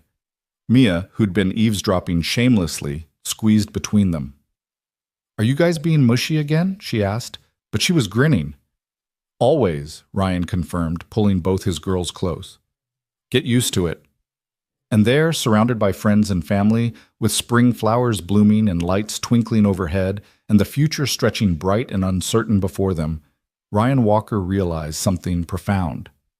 Forgiveness wasn't weakness. Trust wasn't foolishness. And love, real love, the kind that survived loss and pain and 3 years of absence, wasn't about never falling apart. It was about choosing to put the pieces back together, different than before but somehow stronger for having been broken and remade. They'd lost years they could never get back. But they had all the years ahead of them, and that was more than enough. It was everything. As the party continued around them, Ryan looked up at the stars beginning to emerge in the darkening sky. The same stars that had watched them fall apart and now watched them come back together. And he made a silent promise to whatever force had given them this second chance. He wouldn't waste it. He'd cherish every ordinary moment, weather every storm, and love Hannah and Mia with everything he had for as long as he lived. The story that began with a little girl saying 2 words in a mall food court, "We're family," had come full circle. Because Mia had been right all along. They'd always been family. They just needed time, healing, and the courage to fight for each other to remember it. And now, finally, they were home.